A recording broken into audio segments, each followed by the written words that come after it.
ओमज्ञानतिमिरन्धस्य ज्ञानाञ्जनशलाकया चक्षुरुन्मिलितं येन तस्मै श्रीगुरवे नमः। श्रीचैतन्यमनोभीष्टं स्थापितं येन भूतले स्वयं रूपा कदा मह्यं ददाति स्वपदान्तिकं। नमो ॐ विष्णुपादाय कृष्णपृष्ठाय भूतले श्रीमते भक्तिवेदान्ता स्वामिन् इति नामिने। नमस्ते सारस्वती देवे गौरवाणी प्रचारिणे निर्विशेष शून्यवादी पाश्चात्यदेशतारिणे। नमो महावदन्याय कृष्णप्रेम प्रदायते कृष्णाय कृष्णचैतन्य नामिने गौरत्विषे नमः। हे कृष्णा करुणा सिंधो दीनबंधो जगत्पते गोपेश गोपिका कांता राधा कांता नमोस्तुते। तप्त कांचन गौरांगी राधे वृंदावनेश्वरी वृषभानुसुते देवी प्रणमामि हरिप्रिये। वाञ्छाकल्पतरुभ्यश्च कृपा सिन्धुभ्य एव च पतितानां पावनेभ्यो वैष्णवेभ्यो नमो नमः। जय श्री कृष्ण चैतन्य प्रभु नित्यानंद श्री अद्वैत गदाधर श्रीवासादि गौर भक्तवृंद। हरे कृष्णा कृष्ण कृष्ण हरे हरे हरे राम राम राम हरे हरे। मूकं करोति वाचालं पंगुं लंघायते गिरिं यत्कृपातमहं वंदे श्रीगुरुदीनतारिणम्। हरे कृष्णा। कृष्ण कृपामूर्ति ऐसी भक्तिवेदांत स्वामी श्री प्रभुपाद की जय। हरे कृष्ణ। నిన్నటి క్లాస్లో మనము 13వ అధ్యాయం చూసాము. క్షేత్రజ్ఞ యోగము అని చెప్పి అనే అధ్యాయం మనం చూసాము. సో ఏ విధంగా అర్జునుడు 6 ప్రశ్నలు అడుగుతారు. మనము 13వ అధ్యాయం నుంచి జ్ఞాన యోగాన్ని చూసాము. అంటే భక్తికి సంబంధించిన జ్ఞానం వాటి యొక్క విశదీకరణ. ముఖ్యంగా 5 ఈశ్వర ప్రకృతి జీవ కాల కర్మ అని చెప్పి. సో 5 వాటి మధ్య సంబంధం ఎలా ఉంటుంది. నేను చెప్పినట్టుగా ఈ విషయం అర్థం చేసుకున్నట్లయితే మనకి ఇంచుమించు every question we can answer. And Bhagavad Gita మొత్తం కూడా దీనికి సంబంధించే ఉంటుంది. సో లాస్ట్ క్లాస్లో ఎసెన్షియల్గా ఒక శ్లోకం చెప్పానండి. మోస్ట్ ఇంపార్టెంట్ శ్లోక అది, రైట్. సో మేబీ ఒక్కసారి ఆ శ్లోక షేర్ చేస్తాను నేను, ఎందుకంటే ఈ శ్లోకమే ఈరోజు క్లాస్కి ఆధారం కాబట్టి ఈ శ్లోకం ఇంకొకసారి చర్చిస్తాను నేను. పురుష ప్రకృతిస్థో హి భుంక్తే ప్రకృతి జాన్గుణాన్ కారణం గుణ సంగోస్య సదసత్యోని జన్మషు. పురుష ప్రకృతి స్థోహి అంటే అర్థం ఏంటంటే, పురుష అంటే ఇక్కడ జీవి, ప్రకృతి అంటే ఇక్కడ శరీరం అనమాట. అంటే భౌతిక ప్రకృతి మనకి ఇచ్చేది. ప్రకృతి స్థోహి అంటే ప్రకృతి మనకి ఏమిస్తుంది, శరీరాన్ని ఇస్తుంది. అంటే జీవి ఒక శరీరంలో ఉన్నప్పుడు అర్థం చేసుకోండి. ఫస్ట్లో అర్థం ఏంటంటే జీవి ఒక శరీరంలో ఉన్నప్పుడు భుంక్తే ప్రకృతి జాన్ గుణాన్, ఆ జీవి ఏం చేస్తాడు, ఆ యొక్క భౌతిక ప్రకృతిని ఎంజాయ్, భుంక్తే అంటే ఎంజాయ్ చేయడానికి ట్రై చేస్తాడు. అంటే ఈ లోకాన్ని ఎంజాయ్ చేయడానికి ట్రై చేస్తాడు, రైట్. తద్వారంగా ఈ యొక్క గుణాల్లో భుంక్తే ప్రకృతి జాన్ గుణాన్, ఆ విధంగా ప్రకృతి యొక్క గుణాల్లో బందీ అవుతాడు. కారణం గుణ సంగస్య, ఈ విధంగా ఆ త్రిగుణాల్లో ఆయన బందీ అవడం ద్వారా ఏమవుతుంది, సద్ అసత్ యోని జన్మషు, ఆ విధంగా ఆ వ్యక్తి రకరకాల జన్మలు తీసుకుంటాడు. సజ్జన్మ అంటే గొప్ప జన్మ, సజ్జన్మ యోనిషు అంటే సజ్జన్మ యోని అంటే గొప్ప జన్మ, అసజ్జన్మ యోని అంటే అధమ జన్మ అని చెప్పి, రైట్. సో ఎసెన్షియల్గా ఏం చెప్పారంటే అంటే ఒక జీవి, ఒక ఆత్మ వివిధ శరీరాలు ఎలా మారుతుంది, ఎందుకు మారుతుంది అనే క్వశ్చన్ ఆన్సర్ ఏంటంటే, జీవి రైట్ ఈ ఒక శరీరం అనుకున్నప్పుడు తనే శరీరం అనుకుంటాడు. తన శరీరం అనుకొని తను ఎంజాయర్, అంటే ఆయన తను భోక్త అనుకొని ఎంజాయ్ చేయడానికి ట్రై చేస్తాడు. ఎప్పుడైతే భౌతిక ప్రపంచాన్ని, భౌతిక ప్రకృతిని ఎంజాయ్ చేయాలని ప్రయత్నిస్తాడో అప్పుడు ఆ త్రిగుణాల్లో బందీ అయిపోతాడు. బందీ అయిపోవడం వల్ల ఏ గుణాలకు బందీ అయ్యాడో ఆ విధమైన శరీరం ఆయనకు వస్తుంది. ఇదండి హోల్ కాన్సెప్ట్. ఈ కాన్సెప్ట్ మనకి అర్థమైతే ఈరోజు క్లాస్ మొత్తం మనకి ఎందుకు చెప్తున్నాం ఈ క్లాస్ మనకు అర్థమవుతుంది. సో నిన్న క్లాస్లో కొన్ని కాన్సెప్ట్స్ కొత్తగా చెప్పాము మనము. ఈరోజు క్లాస్లో మనము చర్చించుకోబోతున్న కాన్సెప్ట్ ఏంటి అంటే త్రిగుణాలు, గుణత్రయ విభాగ యోగము. గుణత్రయ అంటే త్రిగుణాలు, సత్వ రజస్ తమస్, గుణత్రయ విభాగ యోగము అనేది ఈరోజు అధ్యాయము. సో వెరీ ఇంపార్టెంట్ చాప్టర్ అండి. ఎంతలా అంటే ఈ చాప్టర్ అంటే స్పిరిచువలిస్ట్ పక్కన పెట్టేయండి, Bhagavad Gita is a spiritual knowledge, కానీ భౌతికంగా కూడా అంటే భగవంతుడు నమ్మని వాళ్ళకి కూడా ఈరోజు అధ్యాయము 100% రిలవెంట్ అండి ఈరోజు అధ్యాయం. ఎందుకంటే 3 మోడ్స్ అంటే సైకియాట్రిస్టులు, సైకాలజిస్టులు, personality development speakers, next all category of people ఈ సబ్జెక్టే చెప్తారు. కానీ వాళ్ళకి ఆ సబ్జెక్ట్ గురించి అంటే ఇక్కడ భగవద్గీతలో దాని గురించి ఇంకా క్లియర్గా ఉందనే విషయం వాళ్ళకి తెలియదు. But otherwise more or less ప్రతి ఒక్కడు ఈ సబ్జెక్ట్ గురించి దీన్ని ఇంకో విధంగా చెప్తారనమాట. సో గుణత్రయ విభాగ యోగము అని చెప్పి. సో ఇప్పుడు నేను మీకు కృష్ణుడు ఈ అధ్యాయం ఎందుకు చెప్పాడు అనేది చెప్తాను మీకు.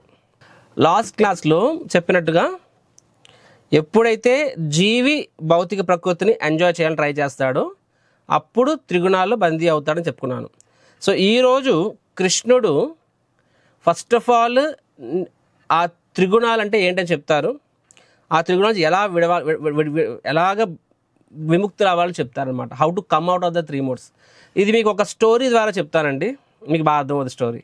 చిన్నప్పుడు నేను ఒకసారి డిస్కవరీ ఛానల్లో చూసాను. అంటే ఇప్పుడు ఆఫ్రికా అడవుల్లో అంటే ఎడారుల్లో ఎడారిలో ఉంటారు కదండి వాళ్ళు, నొమాడిక్స్ జనాలు, అటవీ మనుషులు, ఎడారి మనుషులు. సో వాళ్ళకి పాపం తాగడానికి నీళ్ళు ఉండవంట. వాళ్ళు ఏం చేస్తారు, సో కానీ జంతువులకి వాళ్ళు ఎక్కడ పడితే అక్కడ వెతికి సంభవం ఏదో విధంగా వాళ్ళు నీళ్ళు పట్టుకుంటాయి వాళ్ళవి. సో వాళ్ళు ఏం చేస్తారంటే, సో కోతులకి తెలుస్తాయి కాబట్టి వాళ్ళు కోతుల ద్వారా వెళ్తారు. ఎలా వెళ్తారంటే ఫస్ట్ ఒక చెట్టు ఉంటుంది, చెట్టుకి తవ్వుతారనమాట, ఒక చిన్న కన్నంలా పెడతారు. కన్నం పెట్టి కొంచెం లోపలికి అంటే చెయ్యి లోపలికి వెళ్ళేలాగా, జస్ట్ అంటే కోతి చెయ్యి ఎంత ఉంటుంది కదా అని అంతే కన్నం చేస్తారనమాట. తర్వాత కోతి చూస్తుండగానే దానిలోని వాళ్ళు ఏం చేస్తారు, కొన్ని కొబ్బరి ముక్కలు ఏవో పెడతారు. కోతి ఇలా చూస్తుంటుంది, ఇలా చూపిస్తారు, కోతికి చూపించి అందరూ పెడతారు. పెట్టి పక్క వెళ్ళిపోతాడు. ఎప్పుడైతే వాడు పక్క వెళ్ళిపోయాడో కోతి ఏం చేస్తుంది, వెళ్ళి ఆ యొక్క చెట్టులో చేపెట్టి ఆ కొబ్బరి ముక్క తీసుకోవాలనుకుంటుంది అనమాట. ఎప్పుడైతే తీసుకోవాలనుకుంటుందో ఇలా పట్టుకున్నప్పుడు ఏమవుతుంది, అది పిడికిల వల్ల అది కొంచెం ఆ కన్నం పెద్దదైపోతుంది, అది రాదు ఎంతకిన్ని. సో ఎంత కష్టపడుతున్నా రాదు. అప్పుడు ఆ వేటగాడు వస్తాడు, ఇలా వస్తున్నాడు అనమాట. అది చూస్తుంది వేటగాడు వస్తున్నాడని దానికి తెలుసు, దొరికిందా జీవితకాలం దాన్ని తాడు కట్టేసి బందీ అయిపోతుంది. సో అదేం చేయాలి, ఆ కొబ్బరి ముక్కను వదిలేస్తే ఈజీగా ఎస్కేప్ అయిపోవచ్చు. కానీ పిచ్చికోతి వదలదు, ఆ కొబ్బరి ముక్కను పట్టుకుని ఉంటుంది, మళ్ళీ క్యా క్యా క్యా క్యా అరుస్తూ ఉంటుంది, గెంతేస్తూ ఉంటుంది. ఆ దగ్గరికి వచ్చేస్తున్నాడు, ఇంకా అరిచేస్తుంది, ఇంకా భయపడిపోతుంది. కానీ భయపడిపోతుంది కానీ ఆ చెయ్యి పిడికిలు వదలదు అనమాట పాపం పిచ్చికోతేను. సో అల్టిమేట్గా ఏం చేస్తాడు, ఆ వేటగాడు ఆ కోతిని పట్టుకొని దాని మెడకి తాడు కట్టేసి వాడుకుంటాడనమాట. తద్వారా కోతి ద్వారా వాడు వాటర్ సంపాదించుకుంటాడు. సో ఈ స్టోరీ ఎందుకు చెప్తున్నానంటే మనందరి జీవితాలు కూడా ఇంతే. సో ఆ కొబ్బరి ముక్క కోసం ఆ కోతి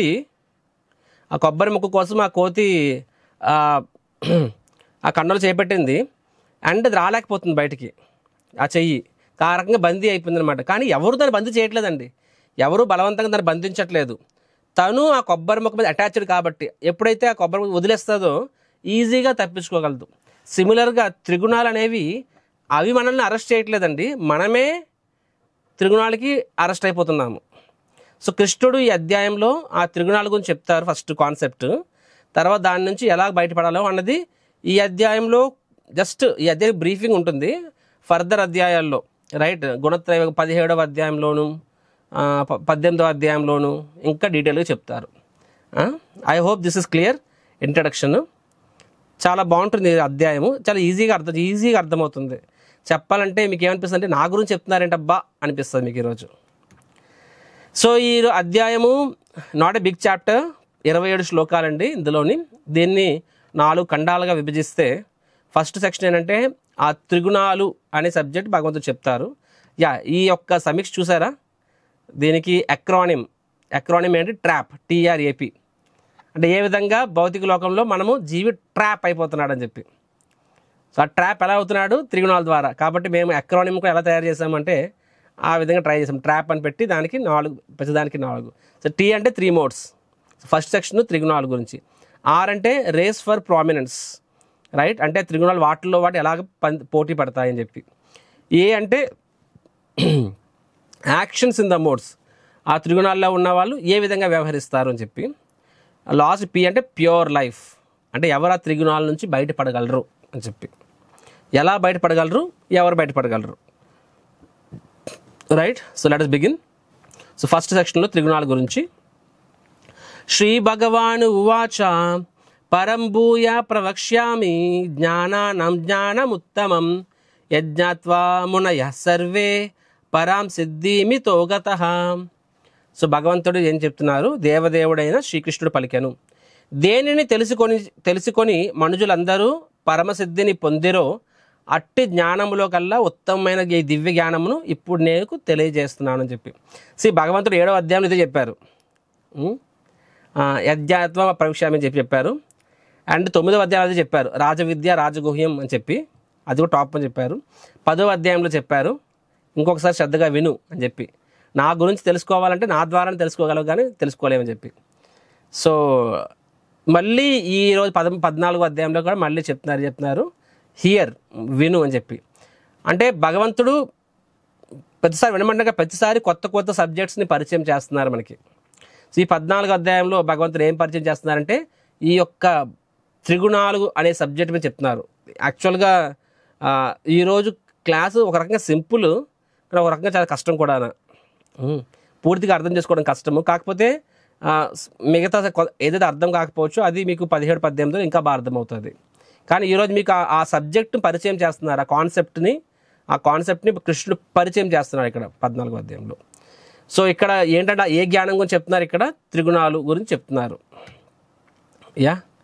సో ఫస్ట్ భగవంతుడు ఏం చెప్తున్నారంటే మమయో నిర్మహద్ బ్రహ్మ తస్మిన్ గర్భం దదామ్యహం సంభవః సర్వభూతానాం తతో భవతి భారత.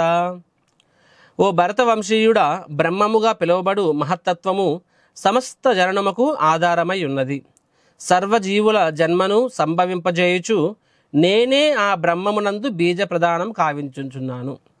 ఈ శ్లోకము 3rd శ్లోక 4th శ్లోక కలిపి నేను ఎక్స్ప్లెయిన్ చేస్తాను మీకు. చాలా ఫేమస్ శ్లోక అండి, నా వెనకాల చెప్పండి, వెరీ ఫేమస్ శ్లోక. సర్వయోనిషు కౌంతేయ మూర్తయా సంభవంతియ తాసాం బ్రహ్మ మహద్యోనిర్ అహం బీజ ప్రదాపితః. సో భగవంతుడు ఏం చెప్తున్నారంటే సర్వజీవ సముదాయము భౌతిక ప్రకృతి యందు జన్మించుట చేత సృష్టింపబడుచున్నదని మరియు నేనే వాటికి బీజ ప్రదాతనైన తండ్రినని అవగాహన చేసుకొనవలను. సో ఇక్కడ భగవంతుడు ఏం చెప్తున్నారు, ఫస్ట్ ఆఫ్ ఆల్ ఈ త్రిగుణాల గురించి మాట్లాడుతున్నప్పుడు త్రిగుణాలు ఎలా మనల్ని బందీ చేస్తాయని చెప్తున్నారు కదా. సో ఈవెన్ బిఫోర్ దాట్ భగవంతుడు ఫస్ట్ ఆఫ్ ఆల్ ఇక్కడ క్లియర్గా చెప్తున్నారనమాట. అంటే భగవద్గీత ముందు ప్లేసెస్లో ఇండైరెక్ట్గా వస్తుందండి, కానీ ఇక్కడ డైరెక్ట్గా భగవంతుడు చెప్తున్నారు. 3వ శ్లోకము 4వ శ్లోకము ఏమని చెప్తున్నారంటే సృష్టి గురించి చెప్తున్నారు. ఎందుకంటే త్రిగుణాల గురించి చెప్పాలి కదా. త్రిగుణాలు అనేవి ఎక్కడ స్టార్ట్ అవుతాయి అంటే సృష్టి ప్రారంభంలోనే స్టార్ట్ అవుతాయి. ఆ హోల్ కాన్సెప్ట్ కొంచెం ముందు చెప్తున్నారు అనమాట. ఏమని చెప్తున్నారంటే భగవంతుడు శ్రీ మహావిష్ణువు స్వేదరంధ్రాల నుంచి బ్రహ్మాండాలు వస్తాయి. ఇప్పటికి 4 సార్లు చెప్పాను. ఈ ప్రతి బ్రహ్మాండం అలా వస్తుంది. అంటే బ్రహ్మాండంలో ఫస్ట్ భౌతిక ప్రకృతి ఉంటుందని చెప్పాను కదండి, భౌతిక ప్రకృతి అని చెప్పి. ఆ భౌతిక ప్రకృతిలో ఎన్ని ఉంటాయి, 24 మూలకాలు ఉంటాయి. ఎప్పుడు చెప్పుకున్నాం ఇది, నిన్నటి క్లాసులో చెప్పుకున్నాం, రైట్. క్షేత్రజ్ఞ అని చెప్పాం కదండి, క్షేత్ర అని చెప్పాక క్షేత్ర అంటే 24 మూలకాలు అని చెప్పాం కదండి. దట్ ఈజ్ యాక్చువల్గా మ్యాటర్ అంటే 24 ఎలిమెంట్స్. సో ఆ 24 ఎలిమెంట్స్ గురించి మనం చర్చించుకున్నాము, రైట్. సో అది ఫస్ట్ అది ఉంటుంది, మెటీరియల్ ఎలిమెంట్స్, దాని మొత్తాన్ని భౌతిక ప్రకృతి అంటాము. అండ్ భగవంతుడు ఈ బ్రహ్మాండం ప్రారంభమైనప్పుడు ఇట్స్ మ్యాటర్, ఒక చపాతీ ముద్దలాగా అనమాట, సింగిల్ మ్యాటర్ అది. ఆ మ్యాటర్లోకి భగవంతుడు తన యొక్క కంటి చూపు, దాన్ని శంభు అంటారనమాట. ఆ కంటి చూపుతో జీవుల్ని ప్రవేశపెడతారు. అంటే ఎవరైతే భగవంతుని ధామం నుంచి భౌతిక లోకానికి వస్తారో వాళ్ళని భగవంతుడు అంటే ఒక జైల్లో పెడతారు కదండి, ఒక ఒక అలా ఒక పోలీస్ జీప్లో తీసుకెళ్ళి జైల్లో పంపిస్తారు కదా, అలాగన ఈ భౌతిక ప్రపంచంలోకి పెడతారు. రైట్. సో భగవంతు కంటి చూపు ద్వారా జీవుల్ని ఈ బ్రహ్మాండంలోకి పంపిస్తారు. రైట్. సో జీవులు అంటే ఆ యొక్క సో దట్ సోల్ భగవంతుడు ఇస్తాడు. అండ్ భౌతిక ప్రకృతి ఏం చేస్తుంది, దానికి ఆ భౌతిక శరీరానికి వాళ్ళకి భౌతిక శరీరాలు వస్తాయి. ఎందుకంటే దే వాంట్ ఎంజాయ్. బద్ధజీవులు ఎందుకు వస్తారంటే భగవంతునితో స్వతంత్రంగా ఏర్పడి ఇండిపెండెంట్గా ఉండి ఇండిపెండెంట్ ఎంజాయర్ అవ్వాలనుకుంటున్నాడు అనమాట. స్వతంత్రంగా భోక్త అవ్వాలనుకుంటున్నాడు కాబట్టి భౌతిక ప్రపంచానికి వస్తాడు. సో అక్కడ ఆయన భోక్త అవ్వాలి అంటే ఆయనకు శరీరం కావాలి, ఆయనకి భౌతిక ఆనందం కావాలి, ఆధ్యాత్మిక ఆనందం కాదు. కాబట్టి భౌతిక శరీరం ఇస్తారనమాట. సో భౌతిక శరీరము ఎవరిస్తారు అంటే దానికి అవసరమైన మూలకాలు భౌతిక ప్రకృతి ఇస్తుంది. బ్రహ్మదేవుడు శరీరాలను ఇస్తారు. 84 లక్షల జీవరాశులు బ్రహ్మదేవుడు సృష్టిస్తారనమాట. So this is the whole system. Right. So భగవంతుడు అదే చెప్తున్నారు. సో సర్వయోనేషు కౌంతేయ మూర్తయ సంభవంతి, అంటే సమస్త జీవరాశులు ఎలా సంభవంతి, మూర్తయ సంభవంతియ. తాసాం బ్రహ్మ మహద్యోనిర్, తాసాం అంటే బ్రహ్మ మహద్ అంటే భౌతిక ప్రకృతి మహత్తత్వం అని చెప్పి, బ్రహ్మ మహద్యోనిర్ అహం బీజ ప్రజాపిత, నేను ఆత్మలు ఇస్తున్నానని చెప్పి. చూడండి మనం ఇప్పుడు ఈ లోకంలో కూడా తండ్రి, రైట్, తల్లి అన్నప్పుడు తండ్రి అంటే అర్థం ఏంటంటే ఆ వీర్యం ద్వారా ఆత్మని తల్లి గర్భంలో ప్రవేశపెడతారు. అది యాక్చువల్గా శాస్త్రం చెప్తుంది. రైట్. ఆ వీర్యం ద్వారానే ఆత్మ ప్రవేశిస్తుంది తల్లి గర్భంలోకి. సో అందుకని ఆయన బీజాన్ని తండ్రి వేస్తాడు. సో అదేవిధంగా భగవంతుడు తండ్రి. సో ఆయన జీవుల్ని లోకంలో తెస్తారని చెప్పి. రైట్. సో తర్వాత అంటే ఆ భౌతిక ప్రకృతి నెక్స్ట్ లోకం చూడండి. సత్వం రజస్తమాయితి గుణ ప్రకృతి సంభవ నిబధ్నంతి మహాబాహో దేహే దేహీనమవ్యయం. ఏమని చెప్తున్నారంటే, ఓ బాహుడైన అర్జున, భౌతిక ప్రకృతి సత్వ రజస్ తమో గుణములు అనేది 3 గుణములు కలిగి ఉండును. ఇది భౌతిక ప్రకృతిని చెప్పాము కదండి. నేను మల్టిపుల్ క్లాసులు చెప్తున్నాను. యాక్చువల్గా నిజమైన కర్త ఎవరు అంటే ప్రకృతి అని చెప్పాను. నిజమైన కర్త ఎవరు? ప్రకృతి అని చెప్పాను నేను మీకు. ప్రకృతి క్రియమానాని గుణై కర్మాణి సర్వశః. అంటే ప్రకృతి క్రియమానాని అంటే ప్రకృతి అన్ని కర్మలు చేస్తుంది. ఎలా చేస్తుంది? గుణాల ద్వారా. గుణై కర్మాణి సర్వశః, గుణం ద్వారా అన్ని కర్మలు చేస్తుంది. కర్మని సర్వశః, అన్ని కర్మలు చేస్తుంది. ప్రకృతి అహంకార విమూఢాత్మ కర్తాహిమితం అనేది. కానీ ఎవరైతే ఈ యొక్క బద్ధజీవి ఉంటాడో, అహంకారం నిండినవాడు, కర్తాహం ఇతి మన్యతే, నేనే చేస్తున్నాను ఫీల్ అవుతుంటాడు. కానీ యాక్చువల్గా చేస్తుంది వాడు కాదు. ఎవరు చేస్తున్నారు? ప్రకృతి చేస్తుంది. వాడేం చేస్తున్నాడు? వాడు కేవలం కోరిక అంటే ప్రయత్నం. So that is the concept చెప్పుకున్నాము. ఆ కాన్సెప్ట్, ఆ శ్లోకం ఎలాగన్నది ఈరోజు క్లాస్లో మనం చూస్తాం అనమాట. How actually it happens. ప్రకృతి యాక్చువల్గా ఎలా చేస్తుందనేది మనం ఈరోజు చూస్తాము. ఓకే. సో ఇక్కడ ఏం చెప్తున్నారంటే ప్రకృతి చేస్తుందని చెప్పాము. యాక్చువల్ డూవర్ అనమాట. జీవి అనేవాడు పప్పెట్ అంటే తోలుబొమ్మ. ఇప్పుడు తోలుబొమ్మకి మనం చప్పట్లు కొడతామా, లేకపోతే తోలుబొమ్మ ఆడిస్తున్నవాడు చప్పట్లు కొడతామా? ఎవరైతే ఆడిస్తున్నా తోలుబొమ్మ, సో వాళ్ళు యాక్చువల్గా పనిచేస్తున్నట్టు. తోలుబొమ్మ అనేది జస్ట్ పని సాధనం లాగా అనమాట. సో యాక్చువల్గా చేపిస్తున్నది ఎవరు అంటే ప్రకృతి. రైట్. సో ఆయన ప్రకృతి ఎలా చేపిస్తుందంట? త్రిగుణాల ద్వారా. సో అదే చెప్తున్నారు అనమాట, త్రిగుణాల ద్వారా అని చెప్పి. అండ్ నిబధ్నంతి మహాబాహో దేహే దేహీనం అవ్యయం. నిత్యుడైన జీవుడు ప్రకృతితో సంపర్కం పొందినప్పుడు ఈ గుణములచే బంధితుడవుతాడు. సో క్లియర్ అయిందండి. నిత్యుడైన జీవుడు అంటే జీవుడు అనేవాడు వాస్తవంగా శాశ్వతం. ఆత్మ శాశ్వతం కదండి. శరీరాలు మారుతున్నాయి కానీ ఆత్మ అనేది మారదు. వాస్తవంగా జీవి అనేవాడు ఎటర్నల్, జననం మరణం ఉండదు. కానీ అలాంటి జీవి ఎప్పుడైతే ఎంజాయ్, ప్రకృతితో సంపర్కం అంటే అర్థం ఏంటి? When he wants to independently enjoy, అంటే ఆయన స్వతంత్రంగా భోక్తుడు అవ్వాలనుకున్నప్పుడు ఏమవుతుంది? అప్పుడు ప్రకృతి సంపర్కంలోకి వస్తాడు. ప్రకృతి సంపర్కంలోకి వచ్చినప్పుడు ఏమవుతుంది? ఈ గుణములచే బందీ అవుతాడని చెప్పి. అంటే సత్వ రజస్ తమస్, ఈ 3 గుణాలు ఏంటి? ఆ వ్యక్తిని బంధిస్తాయి. ఆ కోతుంది హ్యాపీగా అడవంతా తిరిగేది పాపం. కానీ ఎప్పుడైతే ఎంజాయ్, ఆ కొబ్బరి ముక్కను ఎంజాయ్ చేయాలనుకుంటుందో ఏమైంది? అప్పుడు బందీ అయిపోయింది కన్నంలోని. సిమిలర్గా మనం కూడా ఎంజాయ్ చేయాలనుకుంటాము, ఆ త్రిగుణాల ద్వారా బందీ అవుతాము. సో 3 గుణాలు ఇవి మన ప్రవర్తనను ప్రభావితం చేసే సూక్ష్మ శక్తులు మరియు మన శారీరక, మానసిక మరియు భావోద్వేగ ప్రపంచంలో ప్రతి అంశాన్ని ఈ శక్తుల యొక్క సంస్కృత పదం గుణ, తాడు. సో ఇక్కడ సింపుల్ చెప్పాలంటే ఈ తాడు మేము చూసినట్లయితే ఇక్కడ 3 ఉన్నాయండి. ఇక్కడ మీరు చూడొచ్చు, పసుపు, రైట్, ఎరుపు అండ్ నీలం, రైట్. సో దీనికి ఒక అర్థాలు కూడా ఉన్నాయి. అంటే 3 దారాలతోని ఈ తాడు తయారు చేయబడింది. సిమిలర్గా గుణాలు కూడా 3 అండి, సత్వ, రజస్, తమస్ అని చెప్పి, రైట్. సో గుణ అంటాం కదండి, అది గుణ అంటే సంస్కృతంలో ఒక రకంగా తాడు అని అర్థం కూడా వస్తుంది, అంటే బంధింపబడేది అని చెప్పి అనమాట. తాడుతో బంధిస్తారు కదండి, సో సిమిలర్ గుణాల ద్వారా బంధిస్తారు. సో దిస్ 3 మోడ్స్ అని చెప్పి. అండ్ ఫర్దర్గా ఏంటంటే మనం చూసినట్లయితే ఈ లోకంలో నిన్నటి క్లాస్లో చెప్పాను మీకు, ఏ రంగు అయినా సరే మీకు RGB, ఎరుపు, గ్రీన్ అంటే ఆకుపచ్చ, బి అంటే బ్లూ, నీలం, ఈ 3 రంగుల యొక్క కాంబినేషన్లోనే ఏ రంగు అయినా వస్తుంది. అన్ని రంగులకి 3 రంగులు మూలాధారం అనమాట, రైట్. సో అంతెందుకంటే ఇప్పుడు మీరు మీ ఇంటికి పెయింట్ వేయించాలనుకుంటే మీరు బెర్జర్నో, ఏషియన్ పెయింట్స్ వెళ్ళినప్పుడు వాళ్ళు క్యాటలాగ్ ఇస్తారు. ఆ క్యాటలాగ్ కనీసం 500 రంగులు ఉంటాయి అందులోని. సో కానీ షాప్లోకి వెళ్తే మీరు ఏ రంగు అడితే ఆ రంగు ఇస్తాడు. షాప్లోకి వెళ్తే వాడు ఒక్కొక్క రంగు 500 డబ్బాలు పెట్టుకుంటాడా, మీకు తెలియకపోవచ్చు. అలా పెట్టుకోడండి, వాడి దగ్గర ఒకే రంగు ఉంటుంది, వైట్ పెయింట్ ఉంటుంది. మీరు ఏ రంగు కావాలని ఇస్తే ఆ రంగు యొక్క ఫార్ములా కొడతాడనమాట మెషిన్లోని. RGB అంటే ఎరుపు, ఆకుపచ్చ, నీలము, ఈ 3 ఒక పర్టికులర్ కాంబినేషన్లో. అంటే మనం ఇప్పుడు అందరూ వండుతారు. ఇప్పుడు ఫర్ ఎగ్జాంపుల్ నేను పన్నీర్ సబ్జీ చేయరా అంటే అందరూ ఇప్పుడు మేము 100 మంది చేయబట్టి 100 మంది చేస్తారు, కానీ 100 మందికి 100 టేస్ట్లు వస్తాయి. అంటే ఒకడు మిరపకాయ ఎక్కువ వేస్తాడు, అల్లం ఎక్కువ వేస్తాడు, ఒకడు బటర్ ఎక్కువ వేస్తాడు, ఒక్కొక్కరు ఒక్కొక్క పరిమాణం వేస్తారు, ఒక్కొక్క టేస్ట్ వస్తుంది. అలాగనే 3 రంగులు వేస్తే డిఫరెంట్ వస్తుంది. అదేవిధంగా త్రిగుణాలు కూడా ఈ 3 గుణాలు, ఈ 3 గుణాలు వివిధ మోతాదుల్లో మనిషిలో వచ్చినప్పుడు అకార్డింగ్గా ఒక పర్టికులర్ ప్రవర్తన వస్తుందన్నమాట, రైట్.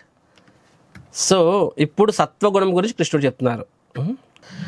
సత్వం సుఖే సంజయతి రజా కర్మని భారత జ్ఞానమావృత్యు తుతమః ప్రమాదే సంజయత్యుతః.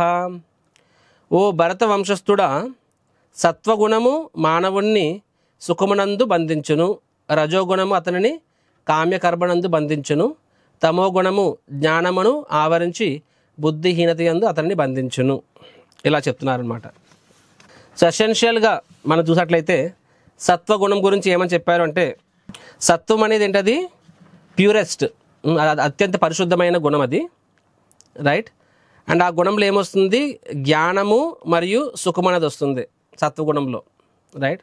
అండ్ రజోగుణంలో ఏమొస్తుంది, అది రజం రాగాత్మిక విద్ధి, అత్యంత అటాచ్మెంట్, నెక్స్ట్ తృష్ణ, సంగ, సముద్భవం అని వస్తుంది అనమాట.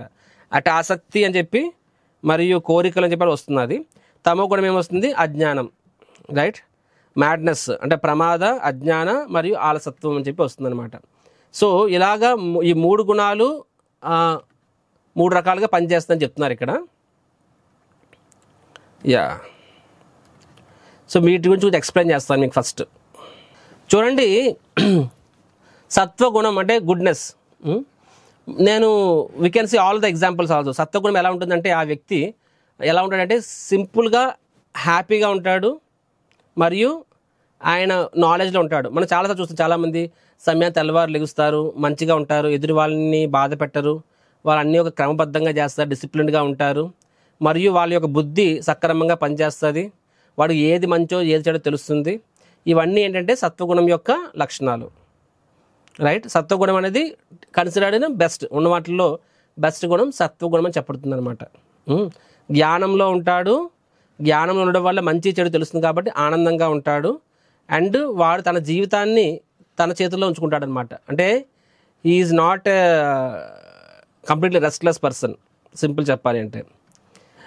రజోగుణంలో వ్యక్తి ఎలా ఉంటాడంటే, రజోగుణంలో ఉన్న వ్యక్తి ఆయనకి టూ మెనీ డిజైర్స్, ఆయన కోరికలు బీభత్సంగా ఉంటాయి, ఆయనకి ఎంత ఉన్నా సరే సంతృప్తి చెందడు, ఇంకా ఇంకా ఏం కష్టపడాలని ప్రయత్నిస్తూ ఉంటాడు రజోగుణంలో ఉన్న వ్యక్తి. అంటే ఆయనకి ఇప్పుడు ఇల్లు కావాలనుకుంటే మామూలు ఇల్లుతుంటే హ్యాపీ బతికేవచ్చు, కానీ అవసరం కన్నా ఎక్కువ ఆశపడతాడు, దానికోసం ఎక్కువ కష్టపడతాడు, రైట్. తద్వారా ఏమవుతుంది, రజోగుణంలో ఉన్న వ్యక్తి ఆయనకి సుఖము అనేది రాదు. అది ఆయన అనుకున్న సాధించినా సరే ఆ సుఖం క్షణకాలమే ఉంటుందన్నమాట. దేని స్థితంగా చేయలేడు. కోపాలు, తాపాలు, నెక్స్ట్ పౌరుషాలు, పట్టింపులు ఇవన్నీ చాలా ఎక్కువ ఉంటాయి. పంతానికి పోయి ఎంతకైనా వెళ్ళిపోతాడు. Next as said is always ఇంకా రెస్ట్లెస్గా ఉంటాడు అనమాట. అంటే ఒక స్థిరంగా స్థిమితంగా ఉన్నాడు ఆయన, రజోగుణం. సో ఇలాంటి వ్యక్తి అనుకున్న సాధించినా సరే ఆ సుఖం తాత్కాలికంగా ఉంటుంది, రైట్. ఇమ్మీడియట్ సుఖం, తర్వాత దుఃఖం రజోగుణంలో ఉన్న వ్యక్తి. అండ్ తమో గుణంలో ఉన్న వ్యక్తి ఎలా ఉంటాడంటే, సో సత్వగుణం వల్ల ఎలా ఉంటుందంటే తను సంతోషంగా ఉంటాడు, తన వల్ల వేరే వాళ్ళు సంతోషంగా ఉంటారు. రజోగుణంలో ఉన్న వ్యక్తి ఎలా ఉంటాడంటే తను సంతోషంగా ఉండడు, వేరే వాళ్ళని కూడా అంటే ఇనీషియల్గా హ్యాపీనెస్గా ఉంటుంది, కానీ తర్వాత బాధపడతాడు. ఎందుకంటే సంబంధాలు చెడగొట్టుకుంటాడు, ఆరోగ్యం చెడగొట్టుకుంటాడు. ఎందుకంటే ఎప్పుడు కూడా ఒక ప్లానింగ్ ఉండదు, ఒక అవసరం కన్నా ఎక్కువ కష్టపడిపోతాడు. మనం కెపాసిటీ కన్నా ఎక్కువ చేస్తే ఏమవుతుంది, బ్యాక్ ఫైర్ అవుతుంది. అలాగా తమో గుణంలో ఉన్న వ్యక్తి ఎలా ఉంటాడంటే నిద్ర, అలసత్వము, ప్రమాదం అని చెప్పారనమాట. ఆ వ్యక్తి ఎలా ఉంటుందంటే వాడు మొదటి నుంచే నిరాశ, నిస్పృహలో ఉంటాడు, దైన్యంగా ఉంటాడు, ఇన్ఫీరియారిటీ కాంప్లెక్స్లో ఉంటాడు, న్యూనతాభావంలో ఉంటాడు. ఏది ప్రారంభించాలని సరే ప్రారంభించే ముందే కావిడి వదిలేస్తాడు అనమాట. నా వల్ల ఏమవుతుంది, అరే జాబ్కి వెళ్ళారు, ఇంటర్వ్యూకి వెళ్ళంటే నా వల్ల ఏమవుతుంది, ఆయన లంచం ఇవ్వకపోతే రాదులే, ఏమొస్తుందిలే, ఎందుకు టైం వేస్ట్ చేయడంలే అని చెప్పి. సో ఎప్పుడు కూడా నిరాశ, నిస్పృహలో ఉంటాడు. మరియు ప్రతిదానికి టెన్షన్ పడి చిన్న విషయానికి కుంగిపోతాడు మానసికంగా, రైట్. అండ్ వ్యసనాలకు అలవాటు పడిపోతుంటాడు. నెక్స్ట్ డ్రగ్స్ అని ఇదని చెప్పి మరి కొన్నిసార్లు జంతువులా మారిపోతాడు, ఎప్పుడు ఉంటాడో తెలియదు. వాడు మొదలు బాధే, చివరికి బాధే. అంటే ఆల్వేస్ ఈజ్ తను కూడా బాధపడుతుంటాడు, ఎదురువాడు కూడా బాధపడుతుంటాడు. సో సత్వగుణము, రజోగుణం, తమో గుణం. సో సత్వగుణం ఎగ్జాంపుల్ చెప్పాలి అంటే నేను చెప్పినట్టుగా సత్వగుణం ఎలా ఉంటుంది, ప్రశాంతంగా ఉంటుందని చెప్పాను నేను మీకు. వారిలో ఆనందము, శాంతి రెండు ఉంటాయి సత్వగుణంలోకి. ఎప్పుడు క్లియర్గా సత్వగుణంలో వ్యక్తి ఉంటాడనమాట, రైట్. జంతువుల్లో చూసినా సరే గోమాత సత్వగుణంలో ఉంటుంది, శాంతంగా ఉంటుంది, అగ్రెసివ్గా ఉండదు, నెక్స్ట్ ఆనందంగా ఉంటుంది, ప్రశాంతంగా ఉంటుంది అనమాట. మనుషుల్లో కూడా చూస్తాం కొంతమంది. ఇప్పుడు మనము కాలేజీలో చూసినా సరే కొంతమంది స్టూడెంట్స్ ఉన్నారు సత్వగుణంలో ఎలా ఉంటారంటే తెల్లవారు లేస్తారు, వేళకి తింటారు, వేళకి పడుకుంటారు, అండ్ ఇంత సమయం చదువుకి, ఇంత సమయం ఆడుకోవడానికి, ఇంత సమయం నేర్చుకోవడానికి ఒక డిసిప్లిన్గా క్రమబద్ధంగా ఉంటారు, నలుగురితో మంచిగా ఉంటారు. ఇది సత్వగుణం వాళ్ళ లక్షణాలు.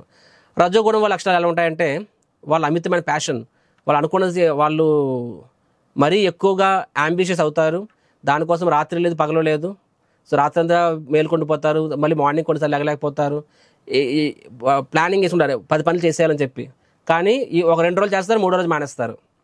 అంటే ఒక స్టెబిలిటీ ఉండదు. భక్తుల్లో కూడా చూడండి, కొంతమంది ఒక సంకల్పం చేసుకున్నారు నేను జపం చేస్తాను అని చెప్పి స్థితంగా చేయగలుగుతారు. మార్నింగ్ లెగుస్తారు, చాంటింగ్ వస్తారు, నేను 4 మాలు చేస్తాను, రోజు 4 మాలు చేస్తారు. అండ్ వాళ్ళ జీవితం వాళ్ళ చేతుల్లో ఉంటుంది సత్వగుణంలోనూ. రజోగుణంలో ఉన్న వ్యక్తి వాడి జీవితం వాడి చేతిలో ఉండదు, వెనకతను ఎవడో తోస్తున్నట్టుగా ప్రతి దానికి ఒక రకంగా కంగారు, ప్రతి దానికి ఒకేసారి 10 పనులు చేసేయాలనుకుంటారు, చేయలేకపోతుంటారు. అనుకున్న చేయగలిగినా సరే ఒకటి చేసే ప్రక్రియలో రెండోది దెబ్బేస్తారు. సక్సెస్ కావాలనుకున్నప్పుడు హెల్త్ పాడవుతుంది, హెల్త్ కావాలనుకున్నప్పుడు అది పాడైపోద్ది, బ్యాలెన్స్ అనేది ఉండదు. పిల్లలు ఉంటారు, ఇలాంటి కేటగిరీ స్టూడెంట్స్ కూడా ఉంటారనమాట. రజోగుణం వాళ్ళు అనుకున్నట్టుగా ఫస్ట్ ర్యాంక్ వచ్చినా సరే అది వాళ్ళకి ఎక్కువ ఆనందాన్ని ఇవ్వదు, ఎందుకంటే ఆ ప్రక్రియలో వాడు వేరే వాళ్ళని బాధ నొప్పిస్తాడు, and at the cost of balance అనేది ఉండదు వాళ్ళకి. తమో గుణంలో ఉండి ఎలా ఉంటారంటే మన హాస్టల్లో చూడొచ్చు, వాళ్ళు తెల్లారి 10 వరకు లెగరు, రాత్రి పడుకుంటారు.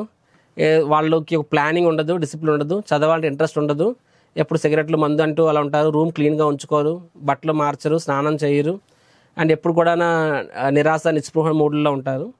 ఇది తమో గుణం యొక్క లక్షణాలు అనమాట. మనం కూడా చెక్ చేసుకోవచ్చు, రైట్. యాక్చువల్గా ఎందుకు అలా ఉంటున్నది అనుకుంటే ఒక వ్యక్తి ఒక రకంగా ప్రవర్తిస్తున్నాడంటే అది దాని ప్రకారం మనం చెప్పవచ్చు, ఈ వ్యక్తి సత్వగుణంలో ఉన్నాడా, ఈ వ్యక్తి రజోగుణంలో ఉన్నాడా, ఈ వ్యక్తి తమో గుణంలో ఉన్నాడా, మనం ఈజీ చెప్పొచ్చు. We can easily say, right. So and real life ఎగ్జాంపుల్స్లో కూడా నేను చెప్పగలను మీకు. ఆయన టోపీలు ఉంటాయి కదండి, టోపీలు అమ్ముకునేవాడు. తన గ్రామం నుంచి నగరానికి వెళ్ళి సంతకెళ్ళి టోపీలు అమ్ముకోవాలి.